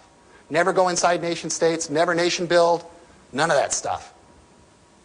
Condi Rice, National Security Advisor, said no special operations personnel are ever going to escort kids to kindergarten on my watch. Words she has subsequently had to eat, because the global war on terrorism adds back this part big time. You're going to deal with global terrorism. You're going to get inside nations. Otherwise, you field a first-half team in a league that insists on keeping score until the end of the game. So we can run up the score by halftime and then get our asses kicked the rest of the time, unless we rethink the scene between war and peace. This force gets you with the Iraq War. Brilliant. This force gets you the trouble we have now. This force. That was Rumsfeld's argument. Great argument. That was Shinseki's argument, Chief of Army Staff. Great argument. Problem is, we called both definitions how to fight this war. And the answer was they were two definitions for two different things. One was to fight the war, and one was to wage the peace. And until we separate those concepts, we're not going to understand that we're basically going to move from this diamond shape to this hourglass, and it's going to be hard. What I think has to be done. Here's my favorite bonehead definition of the future of war from the 1990s. Asymmetrical, area denial, anti-access strategies, which is the Pentagon's way of saying, we're really huge. Anybody we're going to fight is going to be much smaller. They won't fight us in a straight-up fashion. But we can't say that because people would understand that. So we call it area denial, anti-access, asymmetrical challenges. Why? Because it's got a lot of A's in it, apparently. Here's the definition. You got a battle space. You got an enemy embedded within that battle space. The United States is going to try to access that battle space. They're going to throw up area denial, anti-access, asymmetrical strategies. Banana peel on the tarmac. They're going to slip computer viruses in our networks. All our Achilles heels will be exposed. This is largely a geographic definition. It focuses almost exclusively on the start of conflict. Frankly, we're a first quarter team. We're like Bill Walsh and the San Francisco 49ers in the 1980s. We have our first 20 scripted plays. We're just brilliant. Problem is, we don't adapt well after that. And it's because of the way we think about war. I will argue there is no battle space we can't access. They told us we couldn't do Afghanistan, we did it. They told us we couldn't do Iraq. There'd be tens of thousands of deaths. Not a problem. 150 lost. What we have trouble accessing over time is the transition space that follows. This huge territory between the end of war and the start of real peace. What we have trouble accessing are the outcomes that we seek to create. Very different asymmetrical, anti-access, area denial strategies.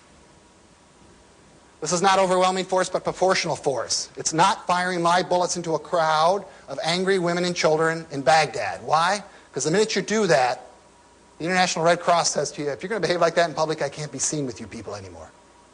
And you lose access to the International Red Cross, and your credibility takes a dive. This is not about projecting power, but it's about staying power. What you lose access to are partners. 17,000 peacekeepers we did not get from India. In this struggle, the assumption is the West is weak and flaccid. So this is a Western struggle against an Islamic world. That's how they like to paint it. Imagine what a different occupation it is if we have 15, 20,000 Russians, 15, 20,000 Chinese, 15, 20,000 Indians. You say, you never get the Chinese. Whose energy is going to double? Whose energy requirement is going to double the next 20 years? And where are they going to get it? Whose blood? Whose oil? But we're not making those deals because we're not thinking strategically. And so we are going to declare something that we can't access, frankly, in a real fashion. We're going to declare a political handoff on 30 June, fundamentally for presidential election reasons. And that's too bad. We have to understand that we're going to fight different people across these spaces. Until we create a force for these back half situations, we are not going to score any real victories in this global war on terrorism. What we really need, and what this reflects, is the lack of an A to Z system for dealing with politically bankrupt states. What do I mean by that? An A to Z system, meaning you take a country into A, they come out on Z. What's a good example? The International Monetary Fund has a system, A to Z, for dealing with an economically bankrupt state. It's basically a sovereign Chapter 11. You go in at A, you come out at Z. We argue about this rule set incessantly. But it's basically there. What we have for dealing with politically bankrupt states. Think about front half, think about back half. We have the UN Security Council as a grand jury. I indict you, I indict you. I can't do anything about it, but I indict you. We have a Leviathan called the US military, which says in effect, you want me to take them down? I'll take them down. And on the far end, we have an international criminal court to try these guys. What we are missing is an executive function to take that indictment and do something with it. I think that's going to be found in a G7, G8, G20 over time, not in the UN Security Council. What we are missing is the US-enabled sysadmin force, as I like to call it. The back half force that attracts coalition partners, because we make clear we're going to wage peace as effectively as we wage war. And what we're missing is what Sebastian Mallaby describes as an international reconstruction fund, an IRF, like an IMF, to deal with the rehabilitation and reconstruction of any regime you decapitate. I will argue, though, if the US military doesn't create this system can't come into being. Because until we create this, we won't get the coalition partners. When I give this brief abroad to foreign militaries, they tend to jump at the sysadmin concept as opposed to the Leviathan concept, because they say, you know what, we can't even play with you in big war. We can't keep up. We can barely talk to you, but we can do the back half stuff. And a lot of GAP countries prefer to do this. Why? They get paid $1,100 per soldier per month by the UN. It's a moneymaker. But if we don't create this capability, this system cannot come into being. You'll say, you're asking too much of DOD. I say you created the internet and you changed the world. I'll say you created GPS and you changed the world. You created UAVs, unmanned aerial vehicles, and you have changed the world and are continuing to change the world. You create this force. You seed it. You prioritize it. You show me a 4-star military police officer, you'll change the world. This is why we need to change. I'm going to talk about the difference between reality and desire, which is always tricky inside the Beltway. I'm going to talk about the 1990s. Berlin Wall comes down. Desert Storm. A split emerges inside the U.S. military between those who see a future they can live with and those who see a future they cannot live with. Good example, U.S. submarine community. Looking for somebody to get nervous about. Office of Naval Intelligence will tell you right now, Chinese are looking 10 feet tall. Why? Because Osama bin Laden doesn't have submarines. Those who don't see a reality they can live with have moved towards desire over the 1990s. And they invented a special coded language to describe their journey. Problem is, they need a big sexy opponent to fight against. And if they can't find one, they'll make one up. Whereas the rest of the military got pulled into the muck. And this muck was described with a very derisive term called military operations other than war. I ask you, who joins the military to do things other than war? Who becomes a 4-star admiral or general specializing in things other than war, other than Tony Zinni? This is Pentagon code for we don't want to do this. We spent the 90s working the messy scene between the globalizing parts of the world and the non-globalizing parts. Clinton administration wasn't interested in running DOD after the fiasco with gays in the military, yielding us two of the quietest secretaries of defense we've ever had. I don't even remember their names. But the second guy was really good looking, I remember that. So we were left home alone across the 1990s. What did we do? We bought one military and we operated another. It's like the guy who goes to the doctor and says, "Doctor, it really hurts when I do this." Doctor says, "Stop doing that." I used to give this brief inside the Pentagon to the barons inside the Navy, the resource barons. And I'd come in, it was like 93, I came in and I said, "You're buying one Navy and you're operating another. And it's wrong. It's just plain wrong." And they'd say, "Dr. Barnett, you are so right. Can you come back next year and remind us again?"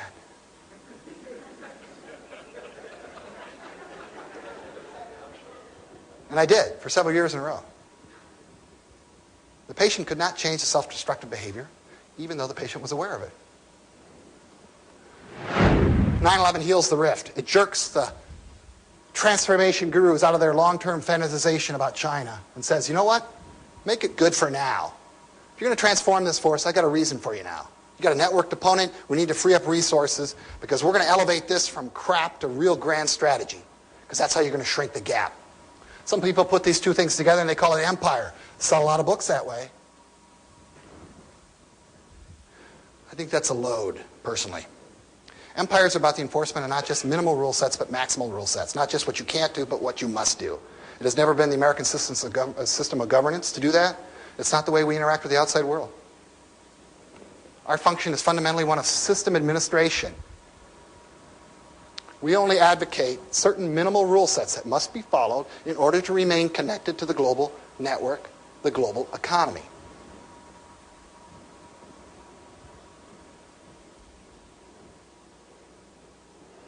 Now I'm going to give you a short break. Let's reconstitute 25 after.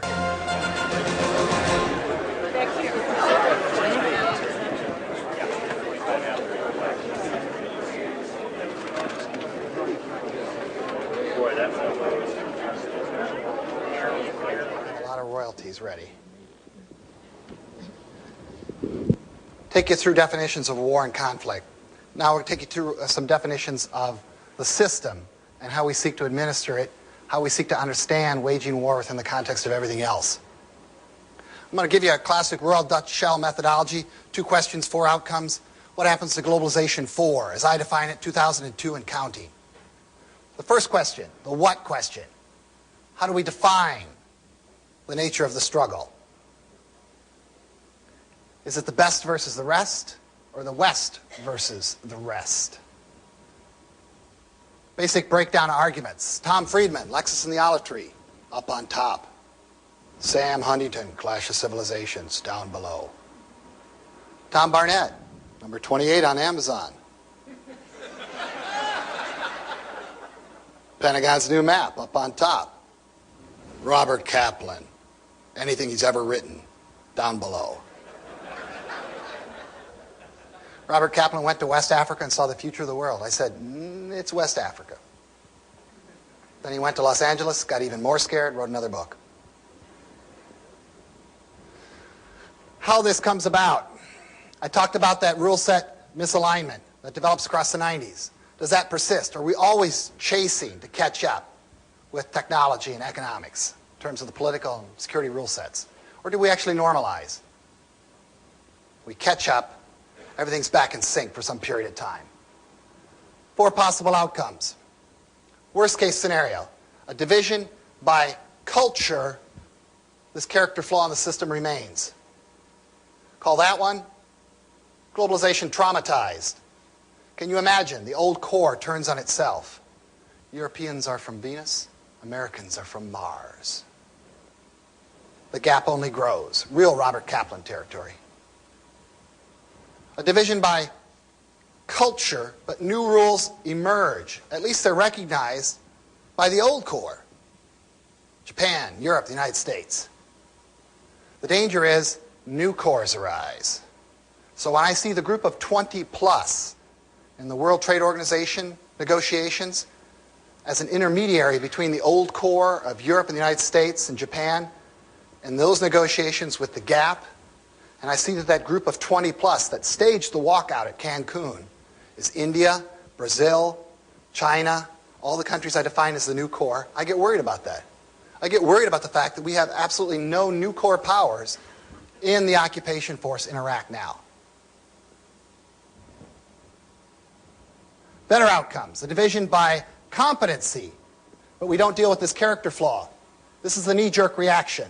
Let's put a fence around these crazy people and let them kill each other. We'll move on to hydrogen. What would Jesus drive?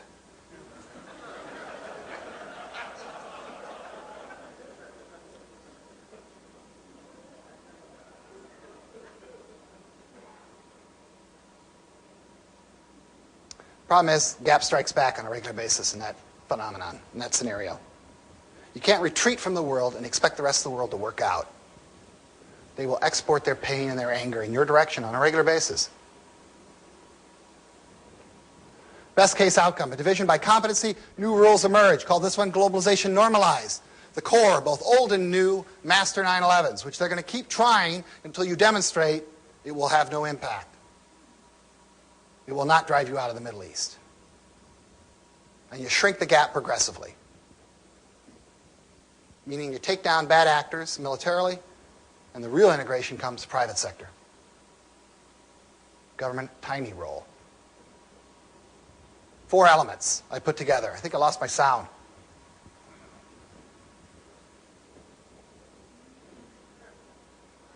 I'll confess, I'm an economic determinist. I'll say technology is the main driver of history. If globalization continues to advance, all these good things will happen. You can attach numbers to most of these. In terms of per capita income. Get them above a certain level and they stop doing a lot of these bad things, start moving in the direction of these positive things. But I'll argue we have to manage carefully 4 crucial flows within globalization 4. Those 4 crucial flows, meaning resources in regions where they are plentiful, have to migrate to regions where they are in scarce supply. The movement of people is a key flow. The movement of energy is a key flow. The movement of money, long-term, foreign direct investments, not flows in and out of stock markets, not commercial bank loans, foreign direct investment, equity ownership. And finally, the exporting of security, which only the United States can really do in any appreciable manner. Look at migrations first. Focus on populations. This is a population growth curve. There are some numbers in billions. Here's some history. This is where we've gone. When people want to scare the hell out of you, this is what they show you. We'll all be eating Soylent Green. These are the other scenarios. This is the best bet right now. Demographers are focusing on this scenario. What's interesting about this scenario is you get to 2050, I'll be 88 years old, starting the second half of my life. You will see us peak as a global population. Absolute turning point in human history. After that point, we begin to depopulate as a species. Great article not too long ago. Oh, New York Times, Sunday. China, the most populous country, facing a population shortage. They're going to age more rapidly than any country in human history. Meaning they're more likely to get old before they get rich. Why is this important to us? 6 billion now. This is the spread. We love these guys because they work. Got more going in than coming out on this equation. Very important. This makes perfect sense mathematically if you think about it. We're going to have an equaling of young versus old in 2050. And from that point on, the old are going to outnumber the young. Absolutely amazing. Shouldn't happen in nature. The wolves should hunt us down, kill us in large enough numbers. By extension, why this matters to all of us. I like to say, I should be worrying about my PSR. I tend to worry about my PSA, but I should be worrying about my PSR. Why? Because I'm only 41 and I can still do something about it. Or let me say my wife can still do something about it. PSR is potential support ratio. Every working person for everybody in retirement. This is global history. In 1950, the number was 12 to 1. Still pretty rural and agrarian. With globalization 2, it gets you down to 9 to 1. Why? Most of the world hadn't joined globalization until very near the end of the process of the century. This is what happens when you get an old and new core coming together and 2/3 of humanity are deeply integrating in a global economy. That number comes down over the next 5 decades very dramatically. Now, a lot of assumptions in here. Major urbanization, huge upticks in technological productivity, people living longer, working longer. But you ask yourself, how are you going to manage that global PSR of 4 to 1 in 2050? What can come along, knock that baby off its pedestal? What can come along as a fix already in the works? We can track it, we can predict it with great accuracy. You distinguish between the old core, the new core, and the gap. PSRs across these 3 groups, dramatically different. 2 to 1 in the old core, 5 to 1 in the new core, still 10 to 1 here. Above replacement rate here in the 50th poorest countries in 2050. So no great mystery. You got to get people to move from the right to the left. Not just into the old core, but frankly into the new core too. And you're going to have to see a lot of jobs move in this direction. The politically sensitive issue of outsourcing. Third alternative, very interesting one, a global commute. My favorite example, covered in Wired magazine last year, the Philippines. 1/10 of its working age population works overseas. The government encourages this. They give them special holidays, free medical care, special communications, special rates on travel. What does it sound like? It sounds like how we get the U.S. military to be the largest global commuting force on the planet. Why is that no surprise? The Filipinos learned it from us.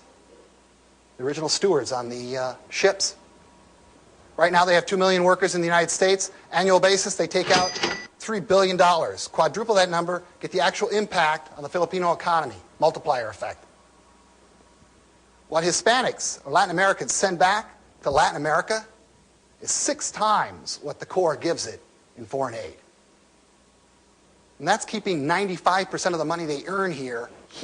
They only send 5% back. And it's 6 times the aid the Corps sends to Latin America. This is enormously important. And again, all the things they use in the system to make this happen are the things that we're putting under attack after 9/11. The ability to travel freely, ability to communicate freely, ability to move money as freely as possible. Now let's talk about energy. I'm going to give you some huge numbers here. Quadrillion British thermal units. Quadrillion, sort of a Dr. Evil number. Nobody really knows what it means. It's just really big. Regions. 2001. North America has been #1, the global demand center, for as long as we can remember. Can't imagine a future that isn't like that. Here comes that future in one generation. We go up about 30% in energy requirements. Developing Asia doubles in one generation. That's a huge rule set shift. Let's look at that. Asia, 2025. Break it down. There's your transportation. Electricity, electricity, electricity. Quintupling of cars, China. 4-fold increase at least in electricity. Where are they going to need help? They got lots of coal. They know how to turn on a nuke. Don't need anybody's help there. Where they're going to need help, either to develop resources intra-region or to go out of region to buy those resources, is gas and oil. Already, 2/3 of the oil that comes out of the Persian Gulf goes to developing Asia. 2/3. How are they going to pay for that doubling of energy? Foreign direct investment. This is the outflow since the Second World War. $7 trillion roughly. Excuse me, this is the inward flow, meaning this is where the money has gone since the Second World War.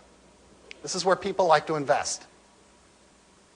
See if you can't spot my gap in the middle. Who's got the money? Who has sent the money outward?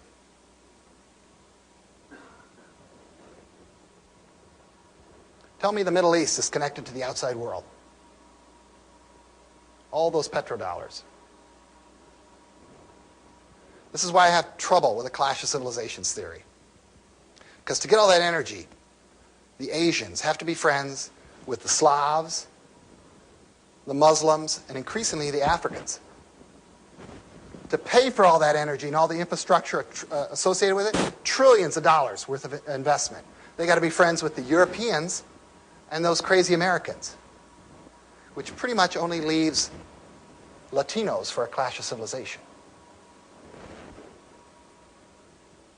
That's understanding global integration. If you think you can wage war with no understanding of that, then you're really not paying attention. But let's talk security and how we export it around the planet. Another stretching argument. I'll go back to the imperial heyday. And the old Corps, basically, in terms of its public sector exports, it exported administration. Basically, it kept the natives from getting too restless while it took the raw materials out at uncompetitive rates. It was called colonialization. Jump ahead. End of the Second World War. The surviving corps' first order of business, resurrect those parts of the Corps you want to resurrect. Europe and Japan. Marshall Plan, NATO, the whole shebang. Over time, by the late 1950s, you have a resurrected Corps, much bigger than the surviving Corps that came out of World War II. And you see a new public sector export emerge. We create the U.S. Agency for International Development, OECD, Organization for Economic Cooperation, Coordination, and Development. They create this category, official developmental aid, foreign aid, becomes a new public sector export, end of the 1950s, early 1960s. And then the Arabs get all that money with the oil, and you see a big transaction rate on arms, which we're still dealing with. The 1970s, the great heyday of arms transfers. You get to the globalization era. I'll argue You've got a surviving superpower and partners. Japan's sort of a head case right now, but I think they're coming out of it. Our main public sector export right now is security. You'll say it's technology. I'll tell you it's private sector. You'll say it's mass media content. I'll tell you it's private sector. The real public sector export is security. You'll say, what about foreign aid? I'll tell you foreign direct investment, which was half of official developmental aid at the beginning of the 1990s, is now 5-to-1 official developmental aid, meaning we send 5 times as much foreign direct investment to emerging markets and developing economies than we send official developmental aid. Why does this matter? Let me show you the conflicts across the 90s. Here's roughly 3 dozen. I'll give you annual per capita GDP. Here's the poorest countries, roughly half your conflicts. Here's your next level of poverty, basically all the rest. When you're talking about advanced states, you're not talking about much violence. And frankly, those are the 2 poorest neighborhoods there. So simple guy that I am, I'll argue. You get a country above 3,000 per capita GDP, they tend to get out of the violence business. How do you get them above that 3,000 per capita GDP? It's not official developmental aid. It's foreign direct investment. Why? Foreign direct investment needs security. Basic argument. Ray Vernon's product cycle. Any industry over time. Profits, rise, peak, and then the labor gets too darn expensive. So you send the job overseas. We had a textile industry here in the United States. That was country A. It went to Mexico. That was country B. Then it went to China. That's country C, which is turning out to be country C for a lot of industries. Why? They crank out millions and millions of workers every year. So think about the global economy. Think about 3 big engines of job creation.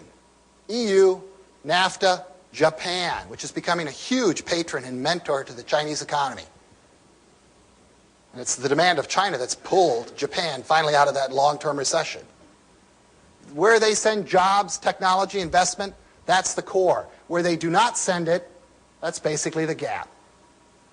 Does this matter in terms of development? Absolutely. This is per capita income growth across the 1990s.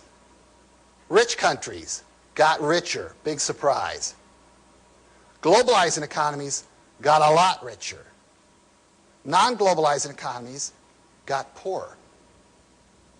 You'll say, all those globalizing economies produce is garbage. It's just manufactured raw materials. It's not really high-end goods. 20 years ago, you were right.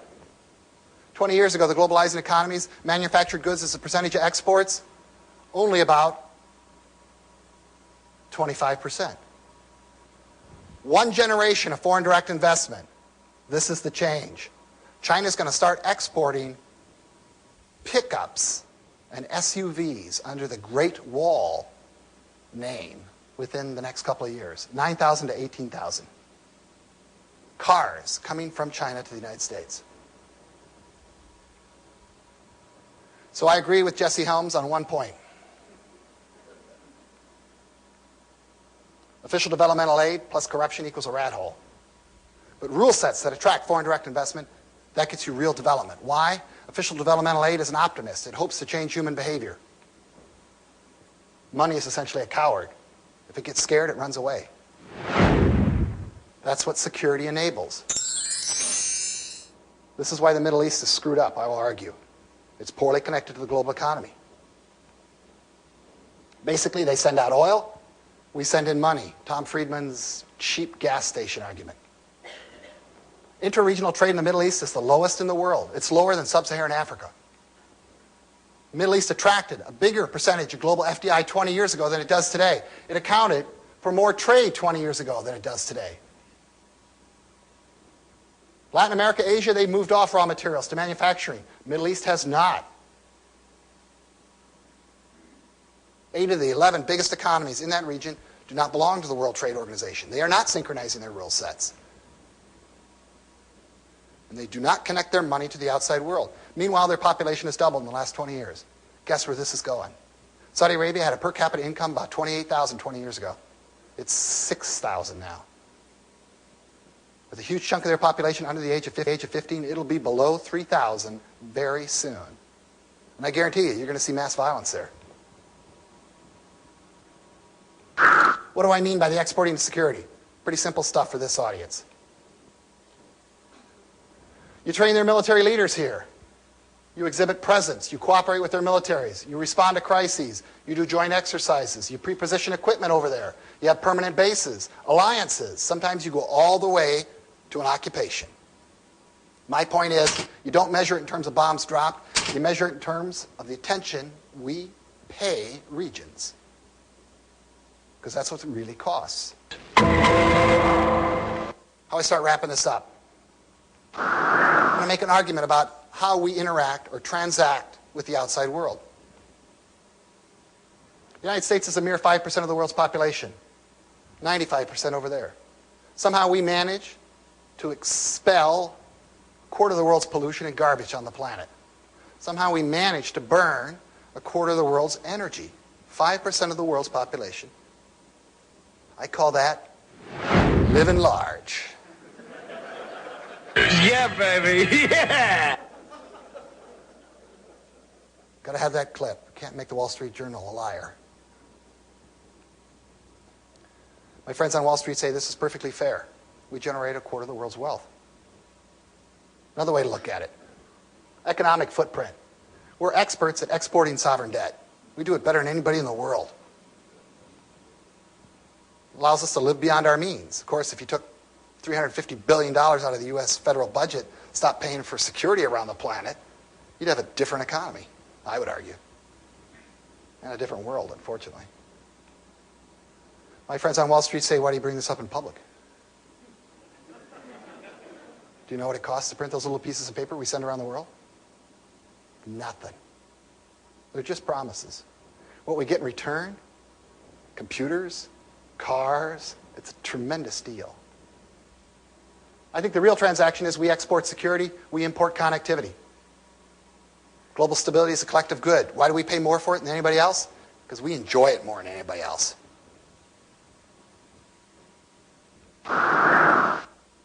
So how I view those major flows as transactions. We got to let their youth in. We got to give them opportunity because we're going to age. That's an essential transaction we have to pursue. You put in a Patriot Act, you divert the flow of Latinos coming to the United States that are supposed to account for 2/3 of our population growth between now and 2050, you're changing human history. Because they're going to the Iberian Peninsula now, in Europe, because they feel more welcome there, in far larger numbers than we anticipated, since 9/11. Unanticipated consequence. We're exchanging our security for their instability. So we are going to firewall ourselves off from some of the worst things inside the gap. Can't grow the core unless you protect the core. Their energy matters to us, even if it is in an extended fashion. Price of energy goes up in China, price of goods goes up in Walmart. That's how it works. And with our money, we exchange for their development. And we buy off the only long-term threat that really matters, China. So think about those four flows. Core gap, what has to happen? Essentially, people got to go from the gap to the core in large numbers. Security's got to go from the old core, specifically in the first instance to the Middle East, increasingly throughout the gap. But first, focus on the Middle East because a lot of energy's got to come out of here over the next 25 years before we move on to hydrogen. And the long-term investments have to continue to integrate this half the world's population over here. That is the baby we cannot throw out with the bathwater in this global war on terrorism. So I am concerned very much when we don't have Indians and Chinese and Russians as part of the occupation force in Iraq. It's a real problem. It's a strategic error. Start wrapping it up. We master this new definition of crisis and instability so we understand how to wage war within the context of everything else. We screw up any one of these flows, we could screw up the system. We have destroyed globalization before, and we can definitely do it again. We have to understand that when we wage war, we administer to a system. I see it as a three-pronged strategy. 1, strengthen the core's ability to withstand system perturbations like 9/11. 2, firewall the core off from the gap's worst exports. 3, you got to shrink the gap. Only a small portion of it involves military actions. The vast bulk of it is foreign direct investment. The vast bulk. Here's the stuff that gets the most play now in the book, which frankly I wasn't going to put into the book because I thought it was a little too far out there. But events in Iraq make it a lot more relevant. I'll make an argument, again, another stretching one. Difference between defense and security. Historically, defense means take care of the homeland. And as Art Sabrowski likes to say, security means everything else. I could do this for $100 billion. We spend $350 billion over here. Historically, we had two different forces to do that. It's written in the Constitution. Raise an army, maintain a navy. Your big stick force, your baton stick force with the Marines. Your can of whoop-ass, how you keep the system functioning. We decided in 1947 to put those two together. Why? Because we believed, correctly, we were going to be involved in a long-term hair-trigger standoff with the Soviets. And so we merged the definition of America's national defense and the whole world going up in flames. Won't argue with that definition. Problem is, that definition no longer holds. What has happened since the end of the Cold War? What has happened is basically that bifurcation I described earlier. Operating one military, buying another. Gets harder over time. It'll get very hard over the next year in Iraq. Very hard. We've been having these arguments ever since the end of the Cold War. Let's go back to what we had before. As somebody at the Naval War College, we like the idea.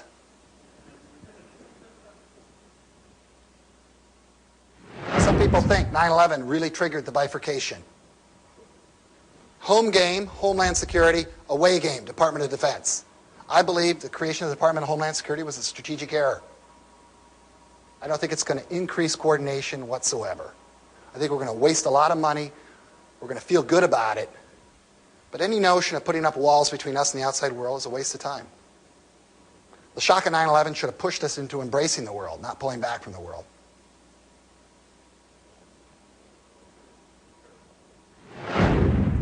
I knew when we went into Iraq, we would defeat the Iraq army with ease, and that we'd probably screw up the occupation badly.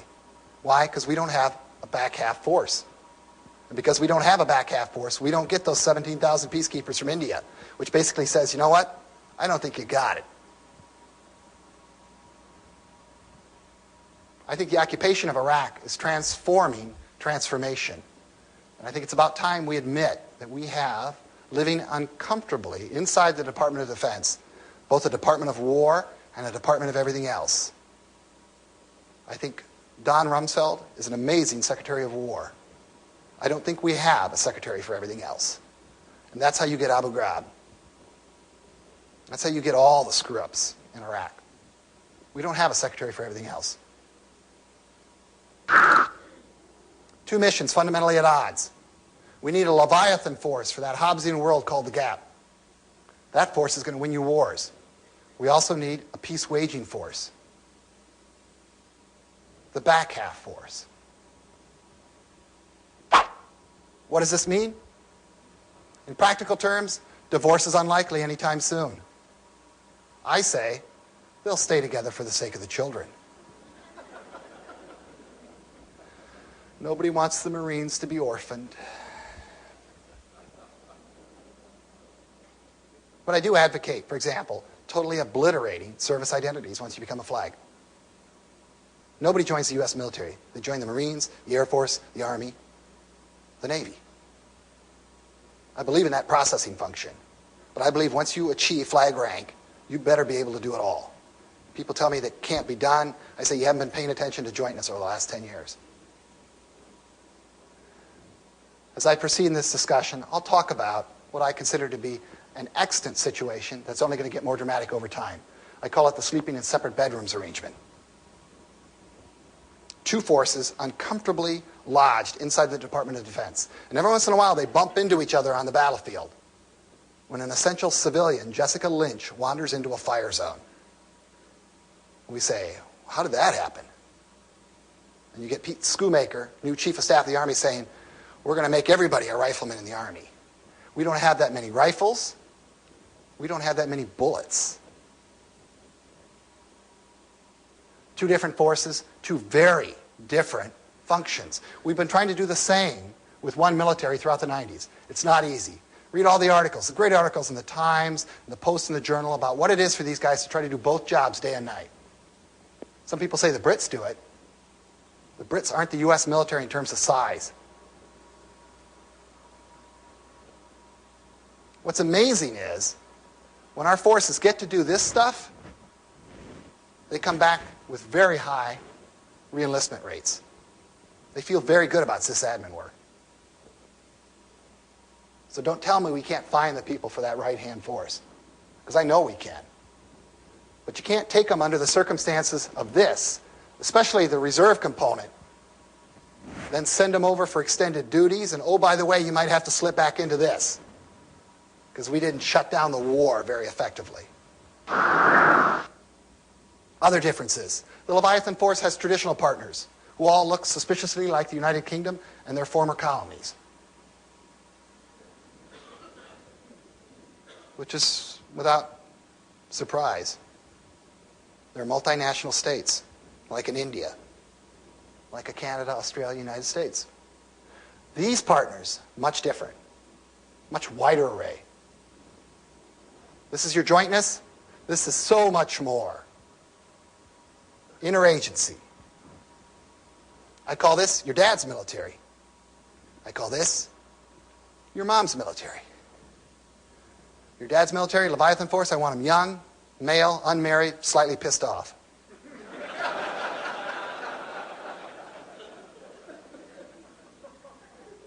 They like Nintendo? I say, great. I got a 9-year-old they can have right now.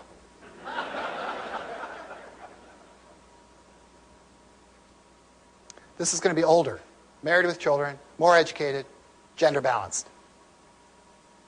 This one is not coming under the purview of the International Criminal Court. This one is. This one will not move in the direction of civilian law, but remain very distinct from society and military law. This one will move in the direction of civilian law, become more like cops. This one will respect the restrictions, posse comitatus, military forces operating inside the United States.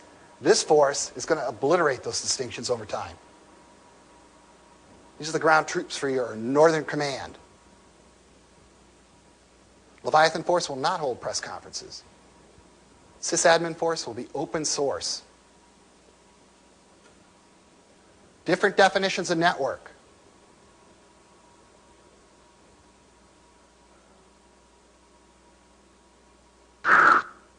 And then the command arrangements. This is how you make sense of Dana Priest's work. Washington Post. They're your proconsuls. They've been doing sysadmin around the world for years. All we have to do is admit it. Your combatant commanders, the biggest foreign policy budgets in the U.S. government, dwarfing that estate. And then look at what the vice chairman, Peter Pace, is doing in terms of long-term war planning. You're going to see that war-fighting force drawn back into these previously supporting commands. You're going to see that force commanded increasingly by a joint forces command. And that's going to be the big stick we break out every so often. Whereas this is the force that's never coming home. Now the best slide. Who gets the kids? This is the part in the brief where the Marines go,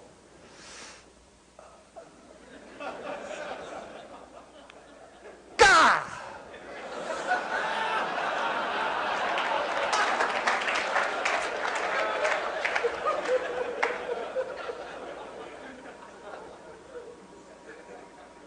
This makes perfect sense historically.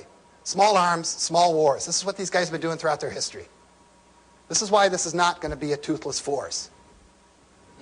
The Marines are like my West Highland Terrier. They get up every morning, they want to dig a hole, and they want to kill something. So it's not going to be a toothless force. Absolutely not. And it returns to their historical roots. Now let's talk the Navy. Submarines, strategic, go over here to the Leviathan force. Surface combatants, sysadmin force. we move progressively toward what I call the smart dust Navy. Based on our experience in tracking things with Soviet subs, we need to get global on that basis. Carriers go in both directions. Why? Because I work for the Naval War College.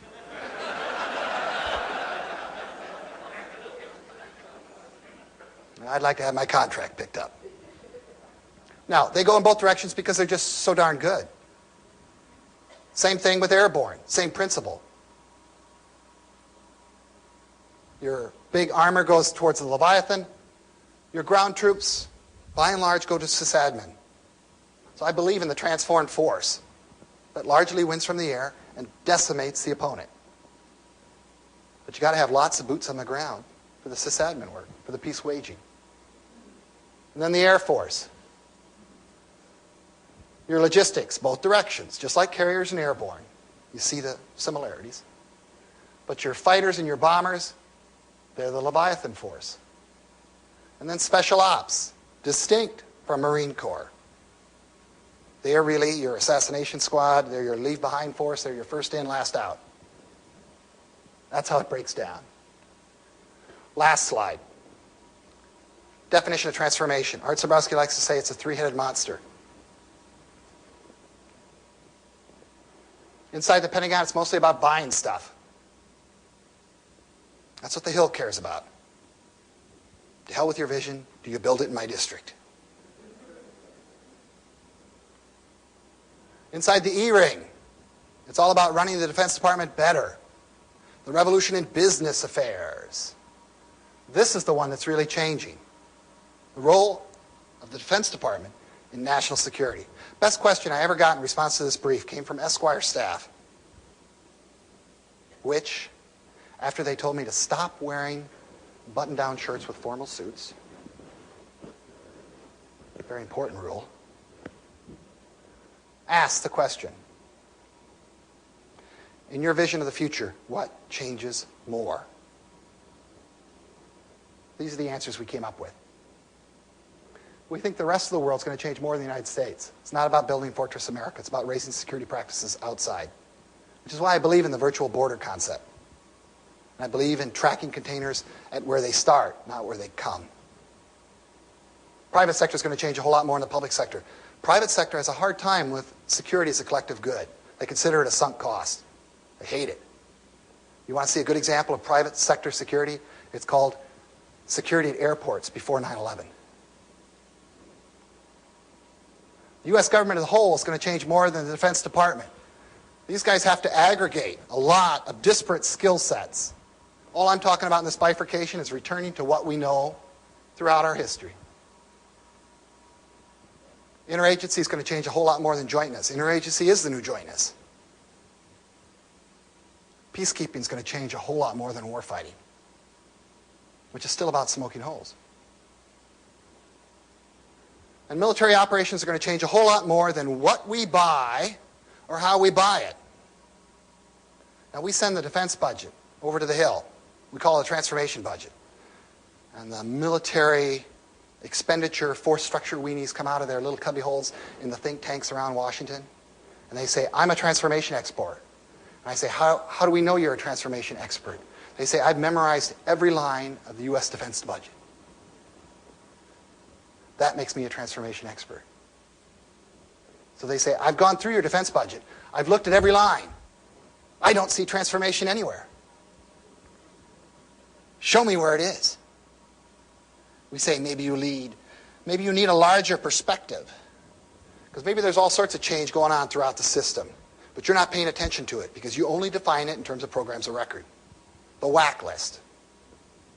And that has to end if we're going to understand transformation, if we're going to understand the seam between war and peace, if we're going to succeed in reaching a finishing line in this global war on terrorism, which I'll define as making globalization truly global, connecting the disconnected, ending the threat as we know it. If you want to find out more about the work, come to the War College website for the war stuff. Come to my personal website for the everything else. I won't try to bias you in terms of which website's better.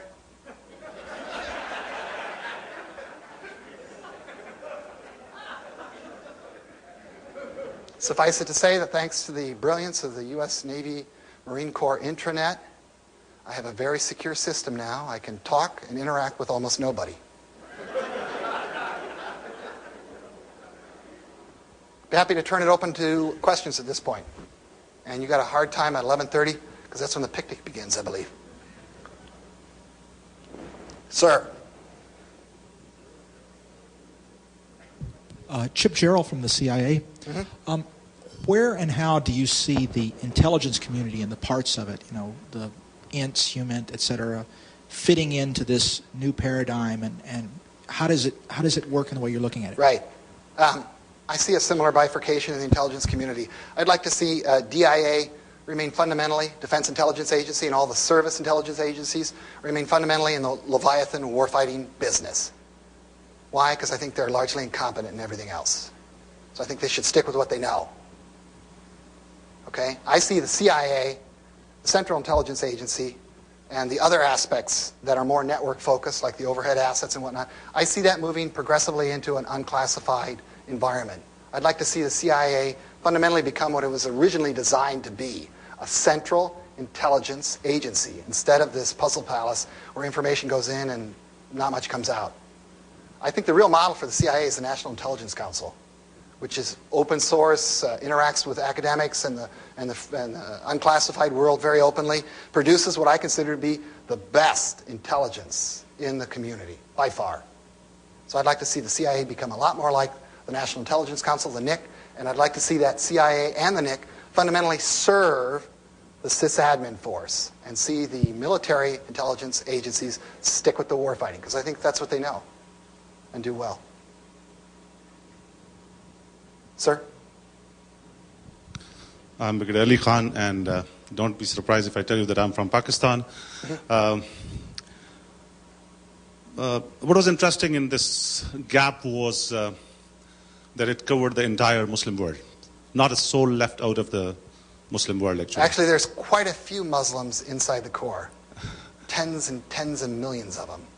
Yeah, but as far as the Muslim countries are concerned, they're all included. Predominantly Muslim countries are inside the gap. Yeah. Correct. And leaving a small portion of the South Central America and a portion of the South and Central and South Africa, I think it's by and large the Muslim world. I disagree. I don't think it's by and large a Muslim world. No. What I'm saying is that the gap includes. And I'm disagreeing. I don't think the totality of the gap can be logically defined as the Muslim world. I would argue that any religion you find inside the gap is more fundamentalist than the version of that religion inside the core, whether you're talking Christianity, evangelicals, Judaism, or Muslims. Okay? Okay, I will not drag this down. But what I'm saying is that the Muslim world is included in this. Yes, okay. Absolutely.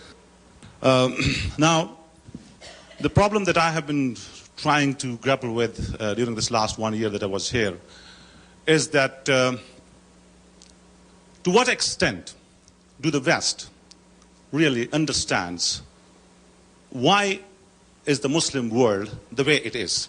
Mm-hmm. Why is there such instability in this particular region?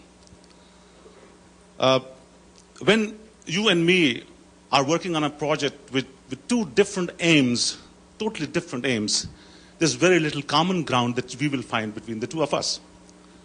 Now, this is actually related to the fundamental question of existence on which the Muslim world looks at it from a very different angle, from a very different standpoint, and with a very different purpose. When there are such vast differences,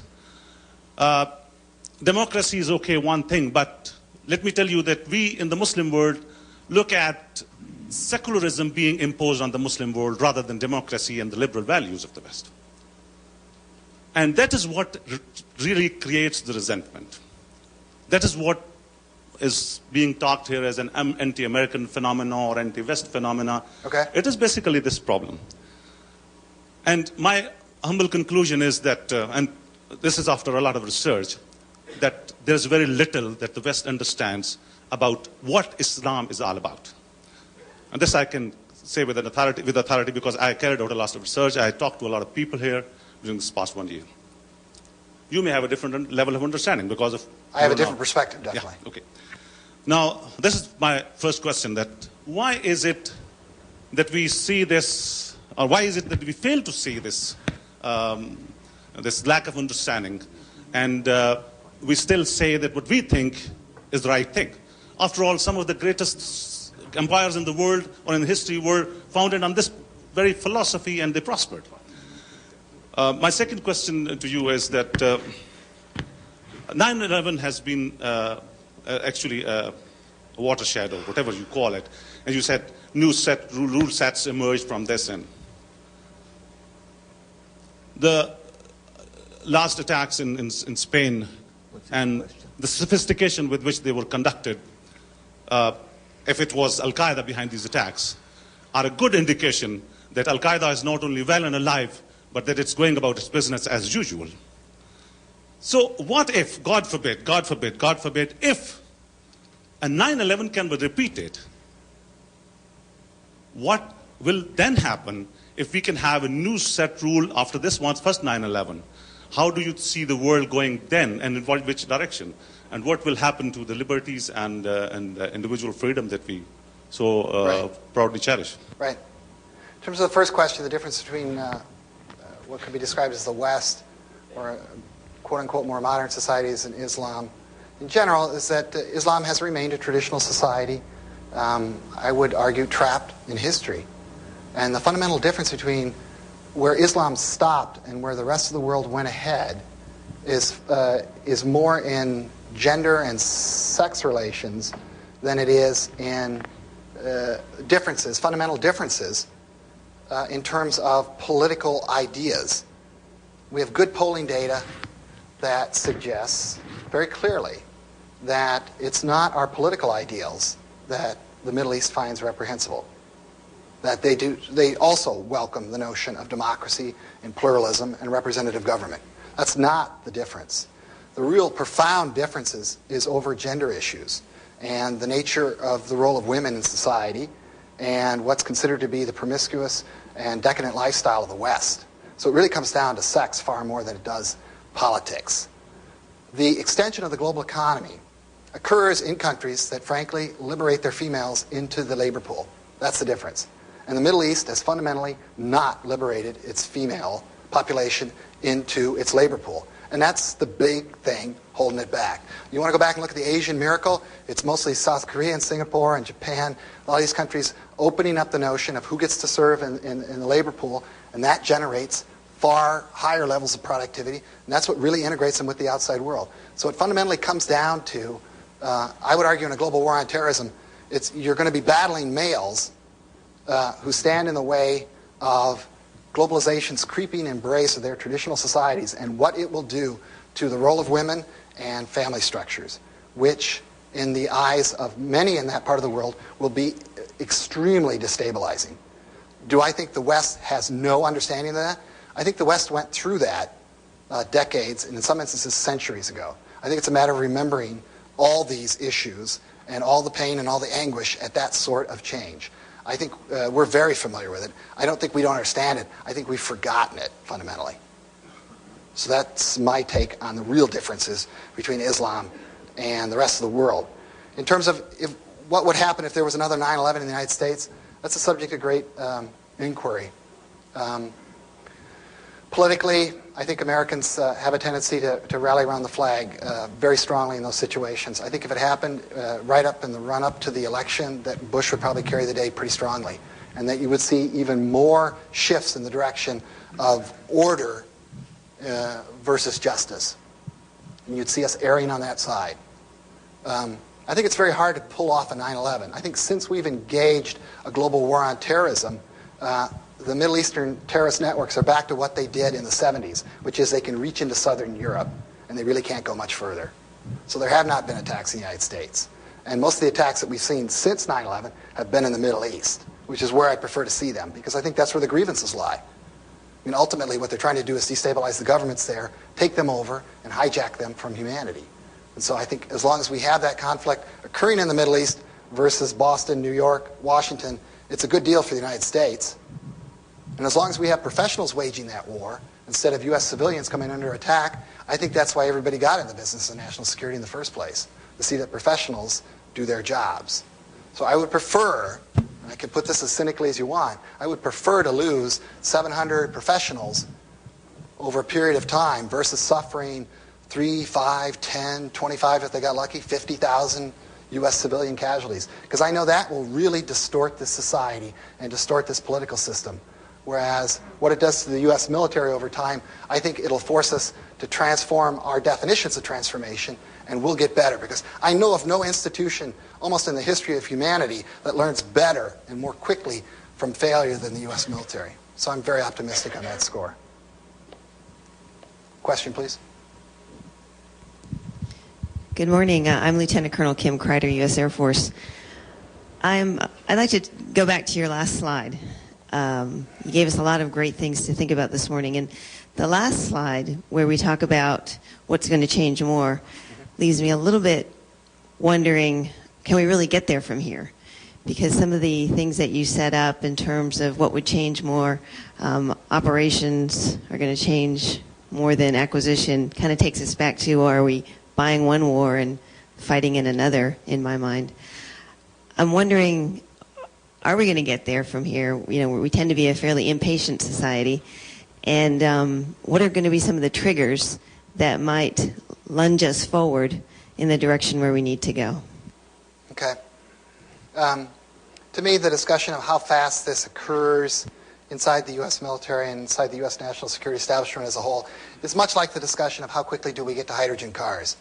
When you talk to people on Wall Street, and the business attitude is, it's never going to happen until the economics work. Never going to happen, never going to happen, never going to happen. Then the economics work, and they say, you know what? We're there. And their whole mindset changes that afternoon.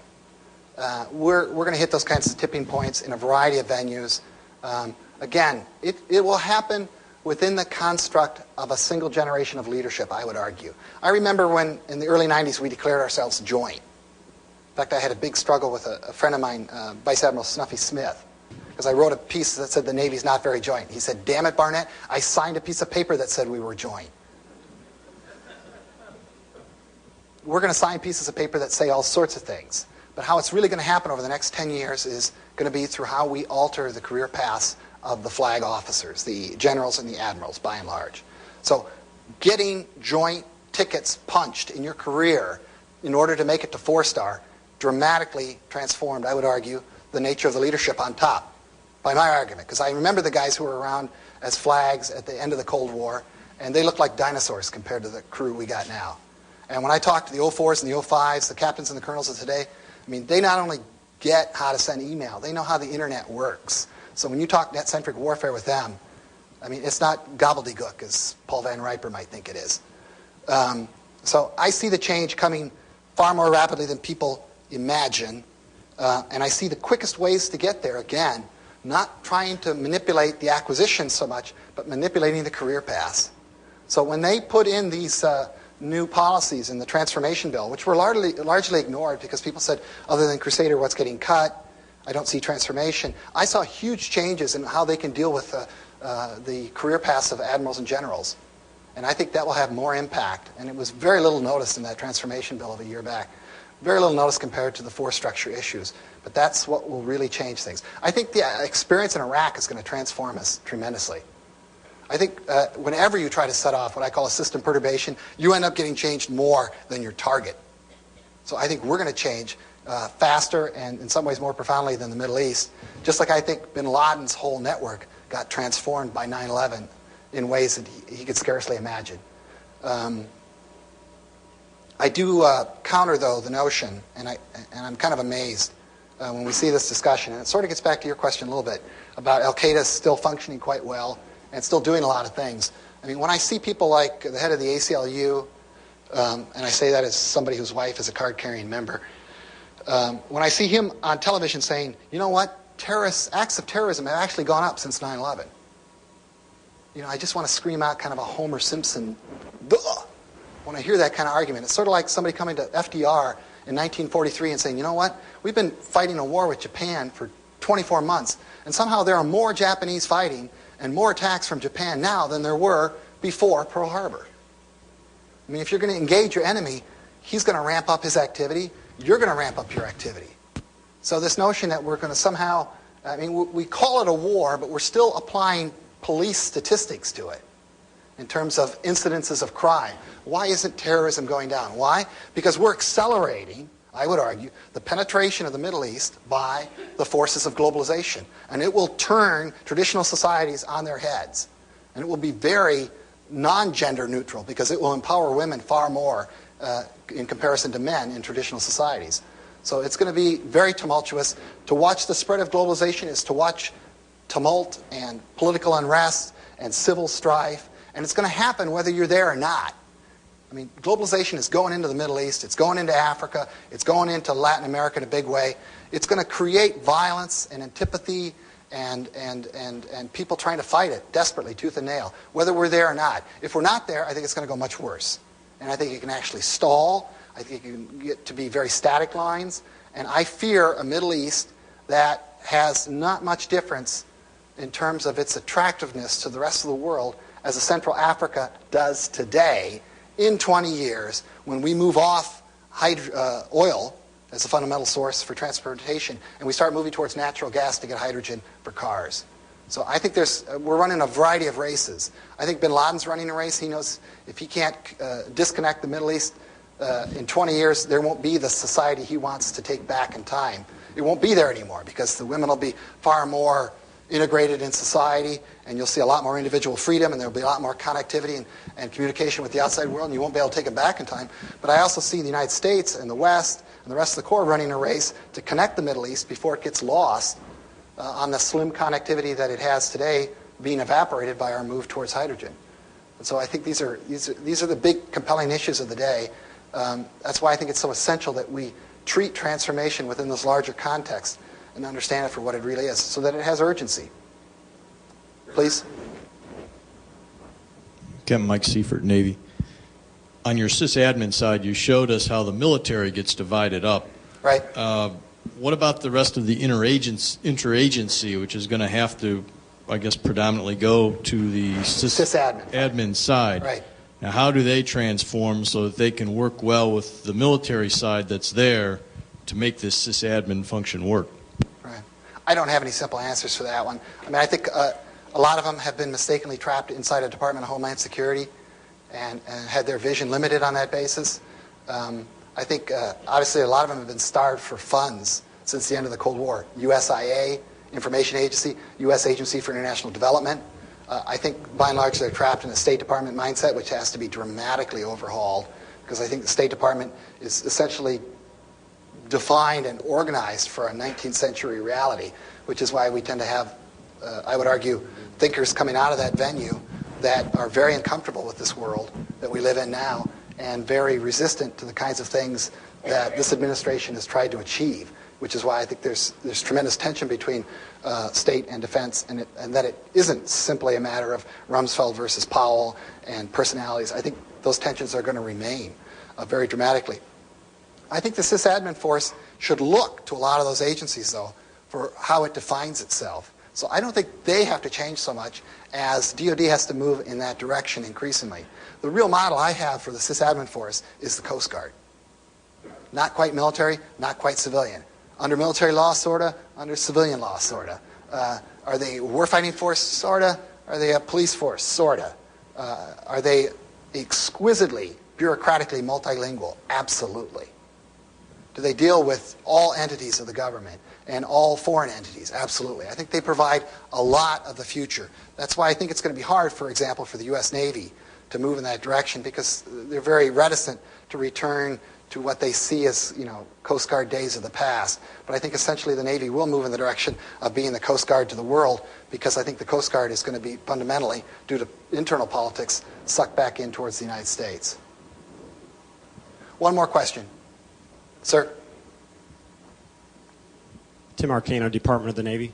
Sir, you mentioned briefly metrics. I'd be interested in your insights and how we might define the end of the global war on terrorism that could theoretically last for decades and decades. And as well, how do we measure how well we're doing that? You had mentioned before the number of terrorist attacks, which I would argue that that number isn't necessarily representative of how we're doing. No. I would argue where they occur. So I think it's successful to date since 9/11 that they're occurring in the Middle East, and the range of their occurrence is back to what it was in the 70s. meaning Southern Europe, and that, just the extension of the greater Middle East.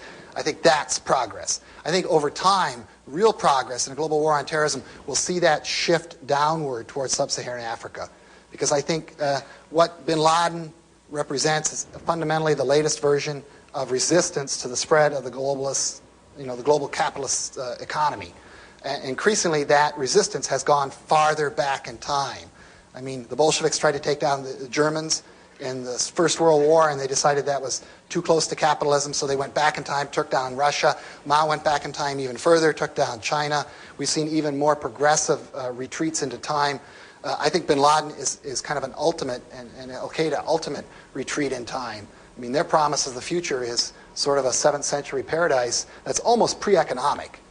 Young men in madrasas and young women pretty much disconnected from any sort of economic activity, any education, any role outside the home.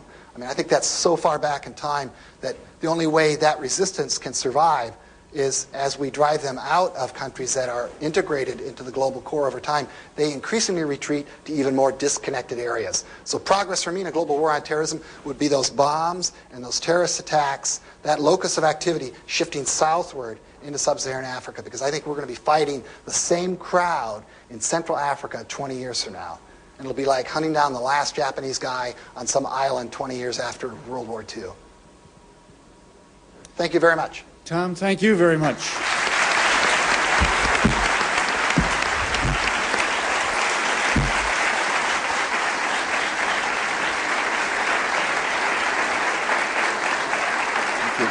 Thank you. I think you all agree we've been given a little bit to think about this morning. Take a good lunch break. You've got your picnic. We'll be back in here. Please be back in here at 13:25, and we'll go at 13:30. Laura Anderson, KPMG, followed by Greg Cudahy of Capgemini. And then Tom will return for a panel where we get another shot at all of our speakers today to end the day. Thank you very much for your attention.